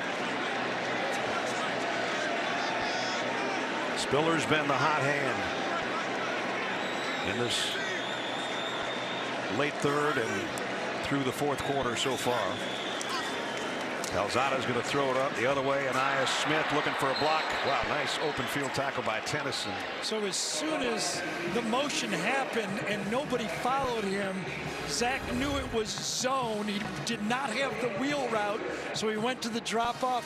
Good zone defense, Derek Mason, and a nice tackle by Tennyson. So 3rd and long. Remember, 3rd down has been tough on A&M today. They finally converted one after starting off 0 for 7. They're 1 for 9. They'll have to earn all of this one. Calzada finally throws and skips it off the hands of Weidermeyer, incomplete. Yeah, not much of a chance for the first down there. Weidermeyer actually chipped to help with the pass rush before he went out. He had to be the 3rd or 4th receiver on the play. No chance for a first down. Again, that's good defense. Weidermeyer to the left. Watch him chip on the play. He helps for protection, and then he goes out late. So nothing downfield. Tries to drop it off. No chance. Seth Small will try from 47 yards away. Kick on the way, and he got this one. Seth Small adds to the A&M lead. Still without a touchdown, but they lead 9-3.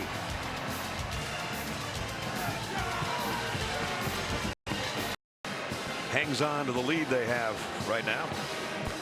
Don't forget, later in the game, it's the play of the game presented by Jersey Mike Subs. That was a 58-yard drive and 9 plays by A&M. Took 3 minutes 19 seconds to get another Seth Small field goal. But the way points are hard to come by today, nothing small about Seth's field goals. But it's a 1-possession game, and we got a long way to go. Hunter will let it go. And out comes the Auburn offense to the 25-yard line, where the SEC West standings look like this. Remember, Auburn, if they could keep winning, would put the heat on Alabama. A&M has a win over Alabama. The only loss suffered by the Tide so far this year. Alabama number 2 in the college football rankings, right behind Georgia.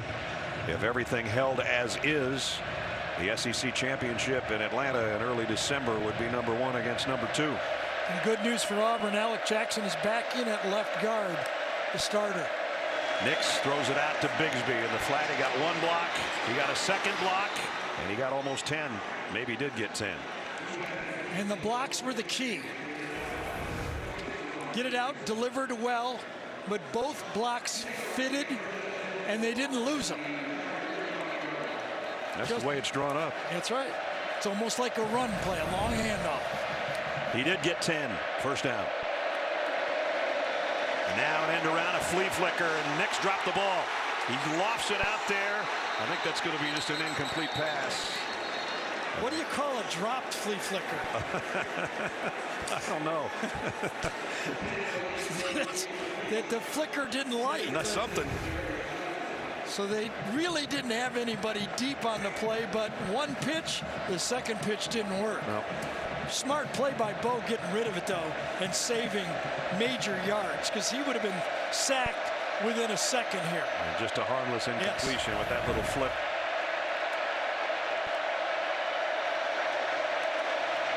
Wants to throw, going left. Now he did drop the ball. Aggies have got it, and it's a touchdown. Michael Clemens.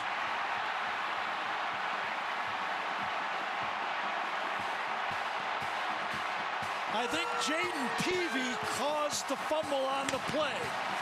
Number 92.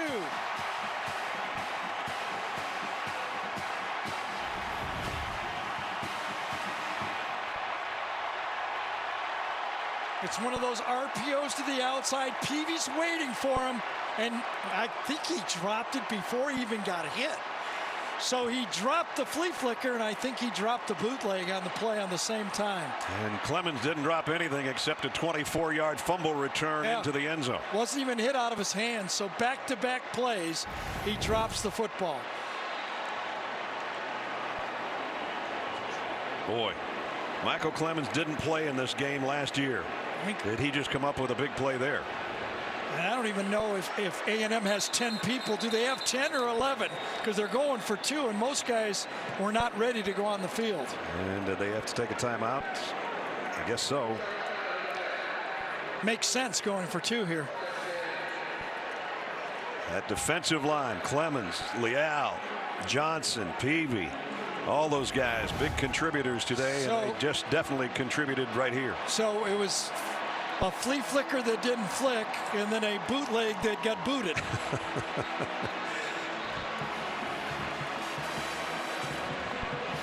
That was not knocked out of his hands. That was dropped.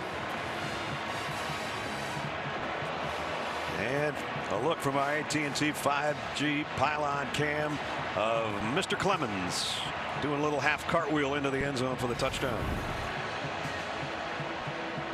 I don't know if they have one of those turnover belts, but who do you give it to, Peavy or Clemens on that one?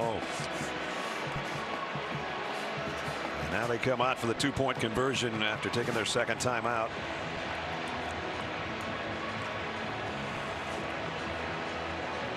Two of the super seniors that I talked about who came back for another try and another year in hopes of having a big season. One is helping out on the tackle of Nix, and then number 2 took it 24 yards for the touchdown.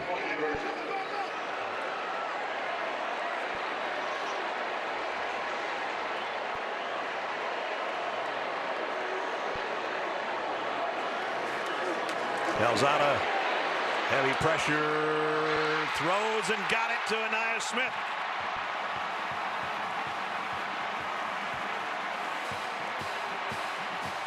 Well, I think Jalen Simpson, 36, thought he was going to pick it off. Watch right here at the bottom of the screen.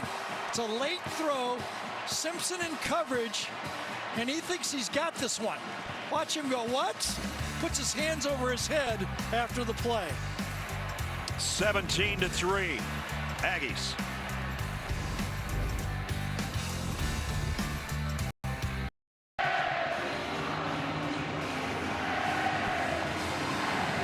Celebration on the sideline, and why not? In the last 36 seconds, this game has gone from 6-3 Texas A&M to 17-3 Texas A&M.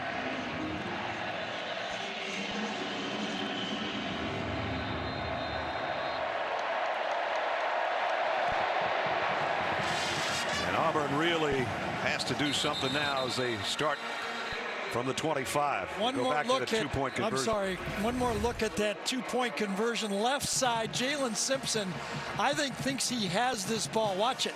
Right through his hands.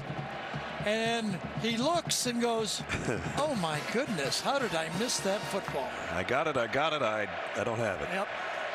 I was thinking that if Bo didn't have a good series, they might go to TJ Finley. But it was so bad, I don't think Brian Harsons wants to take Bo out after that last series. Hunter. And he goes for about 4 before he stood up. Remember TJ Finley, the transfer from LSU, came in and saved that Georgia State game early in the year. And then talking to Brian, he said they competed all week, all the way till Thursday. And then I went with Bo, and then Bo played well in that LSU game. And he's been playing well ever since. TJ but right there. Not so much today. Started 5 times last year at LSU. Nix, quick slant. And a first down to Kobe Hudson. Here's what Gary was talking about. Things were not going well against the Panthers until number 1 came in and started throwing it around. And then this on 4th down. To steal a game they could have been embarrassed by. Georgia State still trying to get over that one. The one they let get away. Had a couple of comeback wins this year, and they're going to need another one. Screen pass that never materialized. He threw it over Hunter's head. almost to one of the linemen. Had it set up, good motion to the right. Comes back and just way too high for Hunter, number 27. Landed somewhere between the two linemen that were out in front of Hunter. Second down from the 37.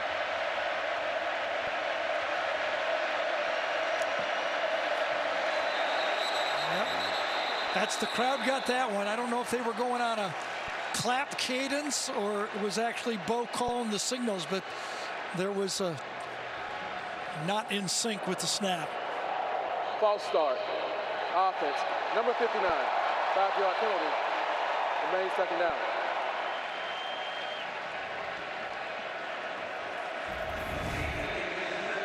Pretty loud. Let's see if they're going with the clap. Yes, they are, and it did not. You know who didn't hear it? The one guy that needed to hear it. That happened to Alabama. They had to get rid of it because the center could not hear the clap in this stadium that night. 12th man coming through. Blitz coming from the safety. Nix fires nowhere near his receiver again, whether it was just a bad throw or Demetrius Robertson didn't cut it outside, one of the two. One of the other philosophies when we talk to defensive coordinator Mike Elko is to save a look that they didn't show in the first half if he could. I hadn't seen that one before. Line of scrimmage with a safety blitz behind it. Now you think it was loud before.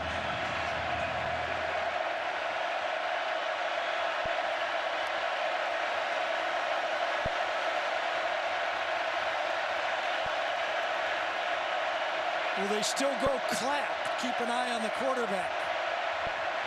Keep an eye on the clock. Did they get the snap off? Nix rolls to throw and throws it away. Oh, man, somebody got hit hard at the sideline. Bo got shoved as he let it go and collisioned out of bounds. I think it's the, is it the chain gang? That was a big, huge hit. I didn't see it, to be honest with you. As Bo is running full speed, he gets shoved, and he does not, and collisions. Oh, man, that's a strong hit. Bo wanted a late hit, and so did that gentleman on the sideline. Here's the punt. Smith trying to clear out his teammates, and then took it on a hop. He makes every punt return interesting. Yeah, that gentleman is still down on the sideline over there.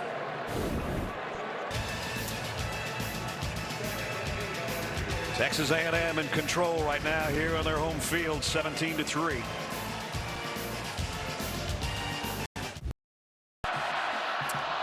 About a half an hour from now, 7 Eastern over on CBS Sports Network. Head out west for more top 25 action.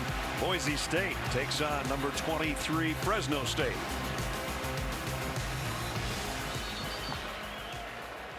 Here at 17-3, Texas A&M. Zach Calzada, who came out of the medical tent earlier in this quarter after being banged up, still at the controls at quarterback. I think Jamie's got an update on the gentleman that got hurt on the sideline. Yeah, he's a native to College Station. He lives here. He works typically with the Red Hat, which is what we work with on the broadcast, the crew that deals with the game clock and whatnot. His name is Ron Crozier, and obviously he's being tended to well here by the Texas A&M staff, but he does work every home game for Texas A&M. A-chain, and he dropped the ball at the end of a long run, and Auburn's got it covered inside the 5. I think it was Donovan Kaufman, number 1, who punched the ball from behind.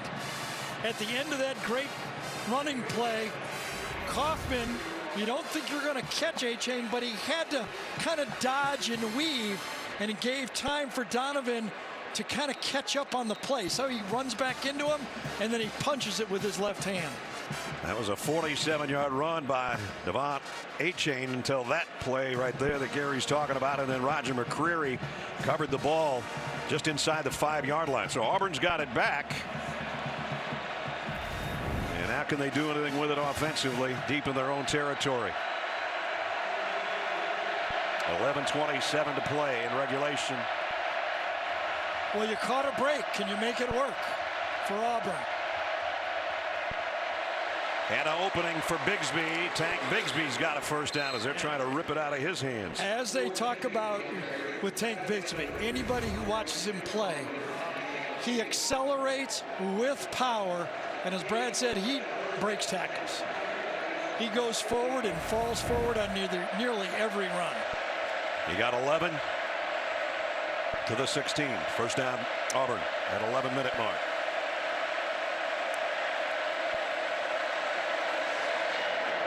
And the catch made after a 9-yard gain by Shedrick Jackson.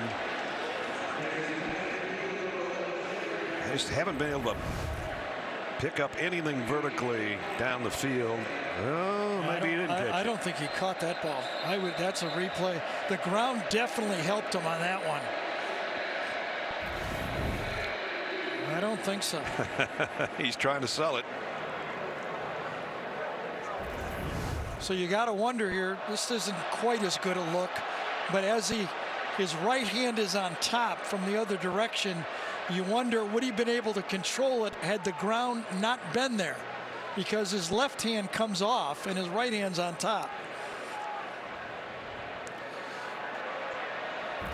I don't think Gene Steratore been busy enough today, so let's bring him in. Gene? I appreciate that, guys. I can say this from my days when I was refereeing. When players start to try to sell the fact that they've made the catch like that, it's a little smoke on our end. That used to give us an indication that maybe we should take another look at it. But in this case, I agree with you. The ground does help him finish that catch, and I think they'll rule this one incomplete. That's a great line, Gene. It is. When they start selling the smoke, we're not buying it. It was exactly right. Not an accurate throw from Bo here. He had him wide open, kind of threw it, was a tough catch, and whether he's going to get credit for it or not, we'll see. We don't think so. So far, 3 votes for no. Stan Murray's our replay official. Now the one that counts. Yep. After review, the ball hit the ground prior to the receiver possessing the ball, therefore, incomplete pass. The second down at the 16-yard line. Landslide, 4-0. That's right. Were you counting me on that or not? Yes, sir. Okay, you went good. with it, yeah. Right. And as you see, Bo has been struggling of late. They have not had a long pass completion. And those, well, one of them he threw away, but it was of his own doing because he dropped the pitch.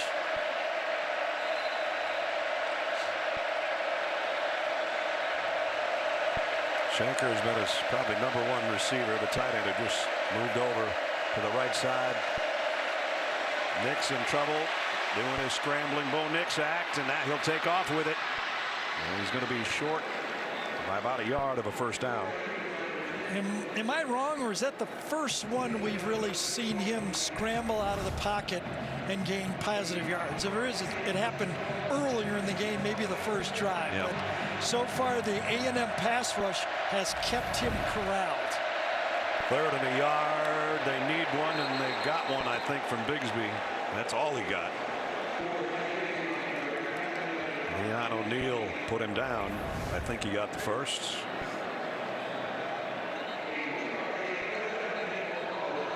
Yeah, I think you're right. He spun him back, but I think he got past the line. Spotted at the 26. 10 minutes remaining. The 4th quarter. Nix fires. That was a strike. Kobe Hudson with a catch. Well, early in the year, this A&M receivers were struggling catching the football. In fact, Brian Harsin even made a coaching change at wide receiver.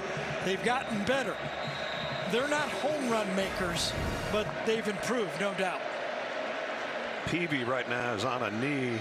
There's actually a couple guys there, so I'm not sure if it's Peavy that's down or somebody next to him. So we will check on the injured Aggie and be back in a moment. The previous reception was under review while Peavy was down, and here's the call on it. After review, the pass hit the ground prior to the receiver possession of the ball. Incomplete. It was actually Kobe Hudson's knee that it knocks it out of his own hands, and then you see the ball move as it comes in. So back-to-back receptions that Auburn thought they had, when that would have been the longest play of the day for Auburn, 21 yards. Previous was that Luke Deal catch on 3rd down. Yep. Or 2nd down, I think it was. So it's just back to 2nd down and 10. That was an accurate throw, though, by Bo Nix, but maybe his best throw of the day. Sadly, his best throw of the day is a drop.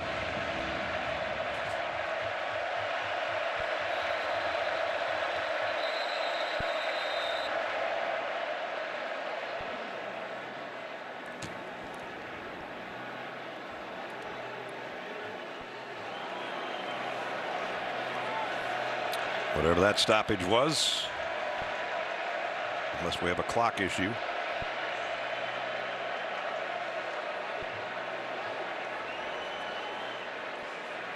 Was it 2nd and 5 when they threw that play before? It was 2nd and 10, was it not? Wasn't the first play dropped? Now they've got it 2nd and 5 here. I think they've got the chains in the wrong spot.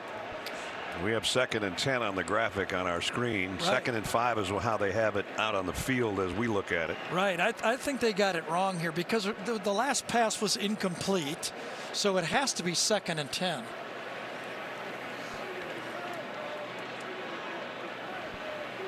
This guy says, hey, I got my job. I got 2nd down. That's all I know. I'm not going to worry about 10 or 5. Right. I'm just worried about 2nd down. I got one job and I got to do it.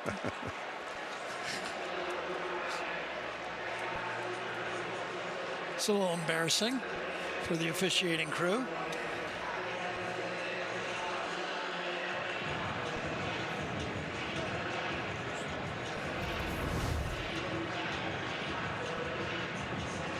Okay, there's the drop pass. That would have been a 21-yard play out to the 48. So you drop it back to the 27. Be the first time you gain 5 yards on a drop pass, I'll tell you that. Should be 2nd and 10 at about the 26-7. Whatever. Yeah, you remember Bigsby gained the 1st down, and then we went incomplete pass on the review, and then incomplete pass again. Wow. So the chains moved, and they didn't move them back to the right spot. Now they're moving them again. Okay, now it's at the 26. They stretch it out. There was a correction on the chains. Will be 2nd down and 10 from the 26. Well. So, as we said, that one guy says, I got my job right there. He's right behind you. The guy right next to him is not doing his job. All right, we got it figured out, I guess. Now let's see what Auburn does with their 2nd down and 10. They need some big plays. They're 14 down with 9:40 to go. Tank Bigsby broke one tackle, dives forward for about 7. Yeah, Nick Brahms, that time the center, got out on the linebacker just enough space for Bigsby. And again, when he's going forward, he keeps going forward. 3rd and 3.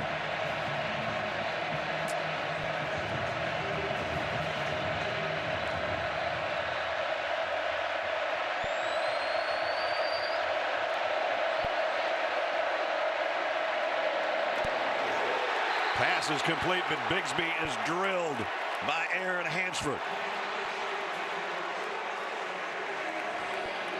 Hansford, who came to A&M as a wide receiver, now athletic outside linebacker. He knows he's got help inside. He knows he's got Andre White, so he plays to the outside. Perfect zone defense. Auburn's got to go for it on 4th and a yard, and they get it with Bigsby. So that'll quiet the crowd for a moment. Kind of a ball game call right there by Brian Harson's. Yep.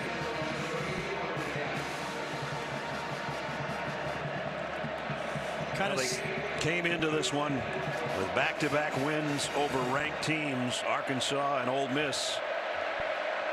First time in 8 years they had been able to do that, but now they're down 2 touchdowns to number 14 A&M, and they're still coming after them. Damani Richardson again. Well, Alabama had nightmares with safeties coming in pass. And the same thing now has happened to Auburn. Passing situation in the game, and number 26, kind of a bust, was going to be a screen, but it was read so well by A&M, nowhere to go. 2nd and 25. Nix steps up, goes short over the middle to Shivers. And Shivers just trying to get some of that yardage back before Edgerrin Cooper made another tackle. That was an impressive catch by Shivers. I thought Bo was throwing the ball downfield. He threw it so hard, and at the last second, he went for the drop-off. Got a 3rd down and long again.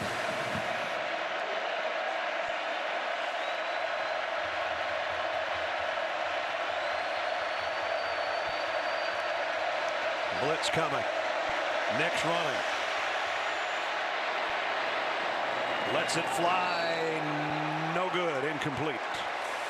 It's funny when you watch the A&M blitzers, they kind of know Bo is going to flush, and they just keep running. It's like they're running a 220, you know? I mean, they get in their stride, watch the blitzer come off the edge, and just keep going. He goes, I'm chasing him. I know he's going to run, and I just keep chasing him and let him feel me. 4th down again. You said a ball game call before. This certainly is one. 4th and 13. They need to get all the way to the 47-yard line to keep any kind of hope alive here, or A&M's going to have great field position. Nix sets up, throws short to Schenker, but he's out short of the 1st down. So that time, A&M rushed 4, and they spied on Bo, and the completion did not get the 1st down. If it was 4th and 11, they might have got it, but they did not. Well, it was closer than I thought when you look at it on replay. I think his angle was going out of bounds, though. I thought he was a good yard short.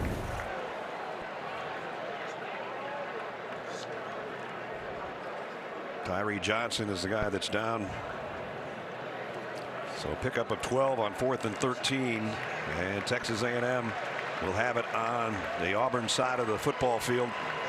So why would Bo throw the ball short on 4th down as he scrambles?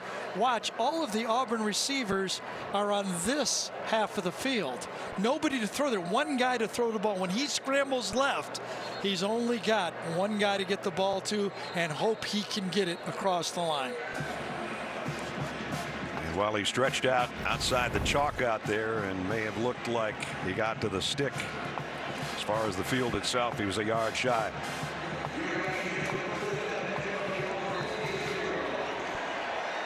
There's been better days for Bo Nix, especially in the last couple of weeks.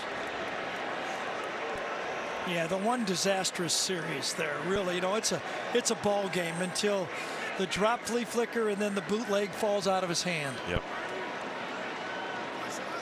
A-Chain behind Calzada, gets the carry, gets run down from behind after maybe a pickup of a yard. So a little bit of a salute to this Auburn defense. I mean, in the last few games in the second half against LSU, in the second half they held them to 2 field goals to win that game. Against Arkansas to win, no 4th quarter points. Against Ole Miss, no points in the 3 points in the second half, and really they've only given up 2 field goals here. Right, because of the fumble recovery. Yes, enough defense where you think you're going to win a football game.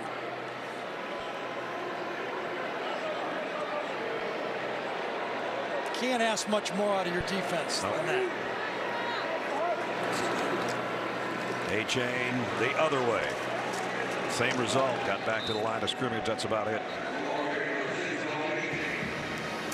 Under 6 minutes now.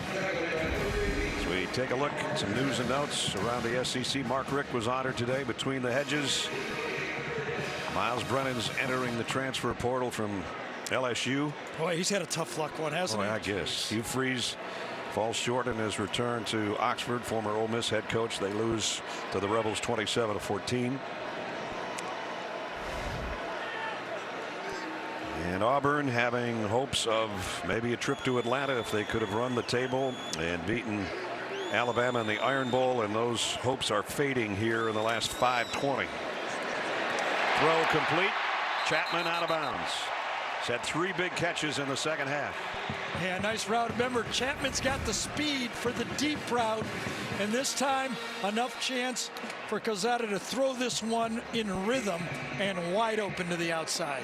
So 18-yard pickup for number 81. And remember, I was saying I wouldn't go much more at McCreary. They haven't. Yeah. Since the first quarter of the game. That's not working. No, that's not working, and smart enough to go the other direction for A&M's offense. Oop. Well, they're about ready to snap the ball, and Jalen Preston says, "I've got a cramp here." He was actually in motion and just sat down. Yeah, Jalen Preston wanted off the field. He was coming to the sideline, but they waved him back on, and he said, "No, I can't do it. I'm just going to sit it out."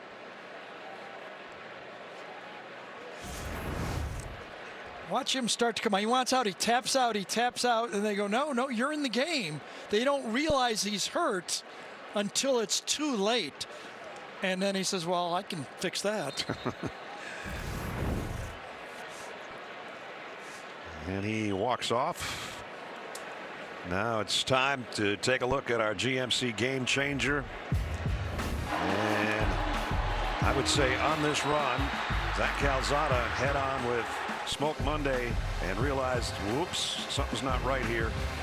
And he came off in a lot of pain and then came back out of the medical tent, and he's been playing quarterback ever since, including the 2-point conversion toss to give them the lead they have right now.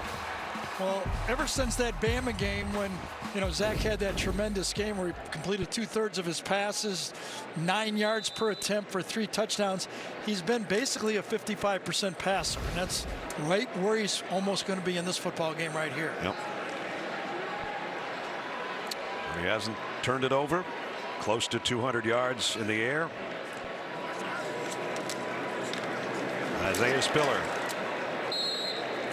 got about 3.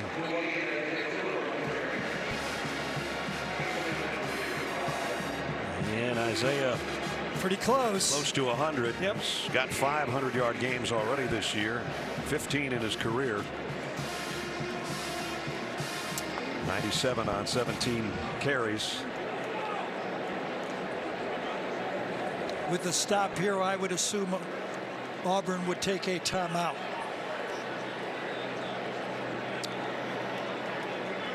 Ernest Crownover in there. High backfield as the fullback with Spiller the tail. Isaiah, a little hesitation in the hole. Now he's got 100. Well, why not go fullback isolation on this day today when we started out saying it's an old-time football game, and so what do? Line up with a fullback and go ISO right. 16th 100-plus game now. And Isaiah getting close to 3,000 in his career. He's been a heck of a player here. Again, the standings and what's at stake. A&M trying to go to 4-2. And remember, they have a win over Alabama should the Tide slip up, as everybody's trying to get to a date with Georgia and Atlanta. And Calzada, some miscommunication there, turned around and looked for somebody to hand it to. Yeah, either Devin A-Chain went the wrong way or Calzada went the wrong way. But there's nobody but me, and I got the ball. And I got a bad shoulder and a bad knee, and hey, I'm not going to go any farther. I got nothing on the left side I can brace up after this. I'm out.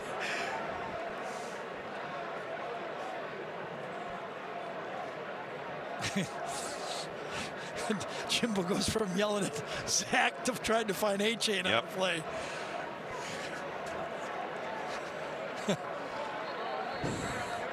I don't know which one of you made the mistake, but I'm going to let both of you have an earful. Get it a little bit. I'm going to share it.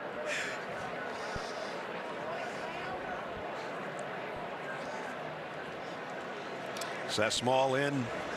They'll try another field goal here. He's going to be down at the 27, maybe the 28. Yeah, making a 3-score game with this field goal.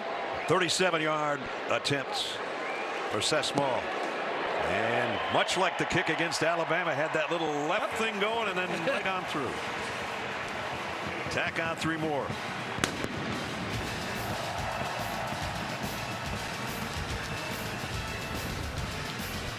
Frustration on the Auburn quarterback, and celebration just about ready to start here at Kyle Field.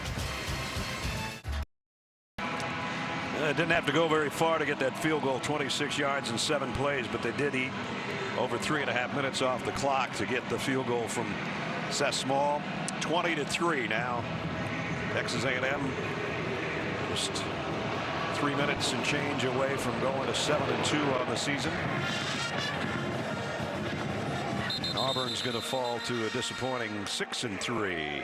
Let's get another update in New York. Here's Adam Zucker.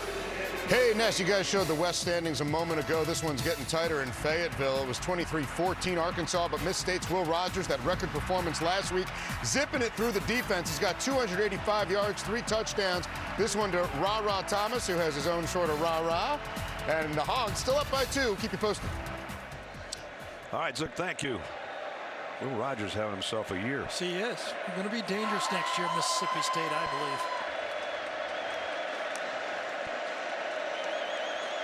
Bo Nix looking for some kind of late magic here. And that just a short throw, a pickup of 4. And Zook was just talking about the standings, and we just showed them to you. The remaining schedule for Alabama, LSU tonight, New Mexico State, Arkansas, and then the Iron Bowl against these Auburn Tigers on Thanksgiving weekend.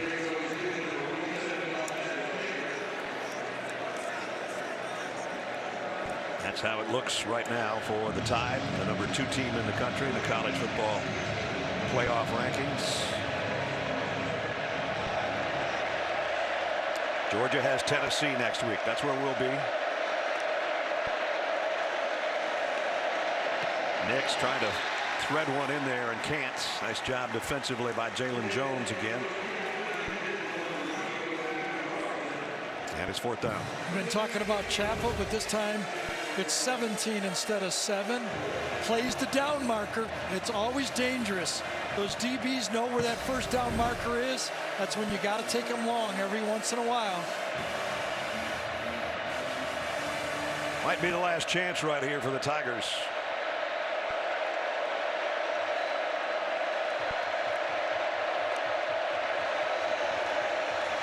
Nix, low, picked off by Jones. Got a hand on the last one, got both hands on that one. So what I'm talking about again to the outside is Bo's trying to throw for the first down. Watch out here, the receiver goes right by Jones. He's got an easy throw to the outside, but he goes to the short one, and they're playing and squatting on it and gets the turnover. Nice grab, too. Kept both hands under that one. Jalen Jones picks up his 2nd interception of the year. Thinking it's going to be man-to-man that time.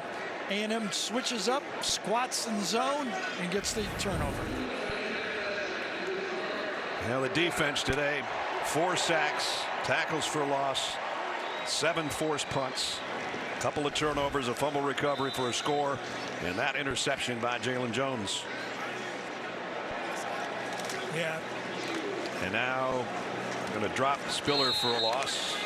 And that just kind of goes hand in hand for what this defense has been doing the last 3 games for A&M. They had 8 sacks in the last 3 games and 11 tackles for a loss. So the numbers continue in the same trend. Yep. It hasn't been a home team advantage in this series. Road team has won 8 of the last 9. But today, home field is going to hold here at the land of the 12th man.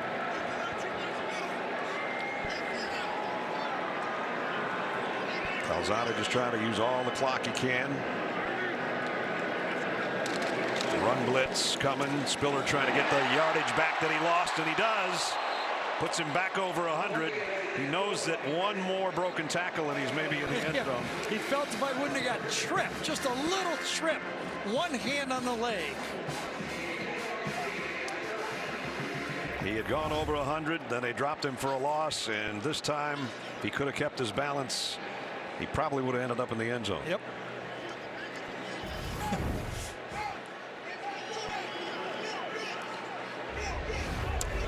Coming up after our game, Adam, Rick, and BJ with today's best highlights of the college football postgame show presented by Rocket Mortgage. Just a couple of minutes away. Jump stop in the hole. Spiller outside. Nice run. Nice run to end the game. Yeah. So because we watch or wait for A&M to take a knee. Remember, Brian Harsin has been at Auburn less than a year since when he's been hired. He said his most disappointing game was the Penn State game. Yeah. Did not play well. I think when he thinks about this game, the way his defense held up, I think he's going to be mighty disappointed with this football game. He said the Penn State game, the big stage, it was all set up for him, and they underperformed. And today, big stage, number 13 against number 14, and they didn't play their best football today either. So their winning streak will end today in Bryan College Station. And Jimbo Fisher and the Aggies will go to 7-2 and 4-2 in conference play. Well, A&M went from a few weeks ago being maybe the most disappointing team in the country to maybe the toughest team in the country. What a difference a month makes, huh? Bad. Almost 110,000 watched it today, the second largest crowd ever at Kyle Field, and they'll go home happy on a perfect sunshiny day here in early November. A few words being tossed back and forth between the two teams right now. A little frustration on the part of the Tigers, and that will be the final cannon blast of the day. 20-3. Time for our play of the game, presented by Jersey Mike's Subs. And as the defense did so many times today, coming up with big plays. But that's a drop by Bo Nix. It's not going to be dropped by Michael Clemens, who takes it 24 yards for the touchdown. And here's how Andrew Monica called it for the Texas A&M Radio Network. Two receivers to the left now in motion from left to right goes Javarius Johnson. Fake to Bigsby. Nix fumbled the football. It is loose. Picked up by Clemens. 20, 15, 10, 5. Touchdown, Michael Clemens. Touchdown, Aggies. Nice call, Andrew. Down to Jamie. Coach, we saw Zach Calzada in a ton of pain in the second half. What happened to him on that play, and what did it mean to this team in the kickback? His shoulder just slipped, and they put it back in. He was fine. He went out and played. He's tough, man. He's competitive. That's football. That's when your quarterback can play like that, the rest of them do.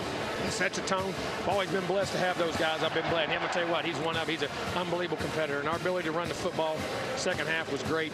And our ability on defense, our defense is playing lights out, man. As good as anybody in America. We talked at halftime about why this game was sustainable defensively for your team. How were they able to separate? Control the line of scrimmage. Control the line of scrimmage. Got him, won the rushing battle. Got him in third and longs. We were able to cover. Got good pressure on the quarterback. We tackled well in space. And we reduced the pocket and didn't let Bo get out. He's a really good player. Coach, thank you. Congratulations. Thank you. Tyree, we talked this week about how much fun you have getting after quarterbacks. Was today fun to play in? Oh, very fun. You know, I was looking forward to this one on the schedule. Michael Clemens, Jaden Peavy, yourself, you come together in the second half, but how much of an old school, old-fashioned football game was it to play in the first half of this one? Oh, yeah, it was a hard fight for real. That's what we already knew this going into the game, so we just tried to keep going. We knew they was going to make some plays, so we just had to keep fighting and worry about the next play. It's a pretty good stadium to go celebrate in. Go ahead, we'll let you go. Thank you. Yep. Nice. Well, the celebration continues here at Kyle Field as the standings are updated now. Alabama on top. LSU is their date tonight. A&M keeps pace, and they had beaten Alabama a month ago right here at this field. That's going to wrap it up.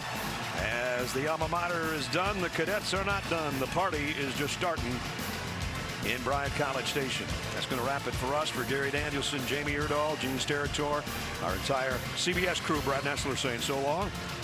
From College Station, the final score, the Aggies 20, the Tigers 3. We'll get you back to Adam Zucker and company for the College Football Postgame Show presented by Rocket Mortgage right after these messages. See you in Knoxville next Saturday.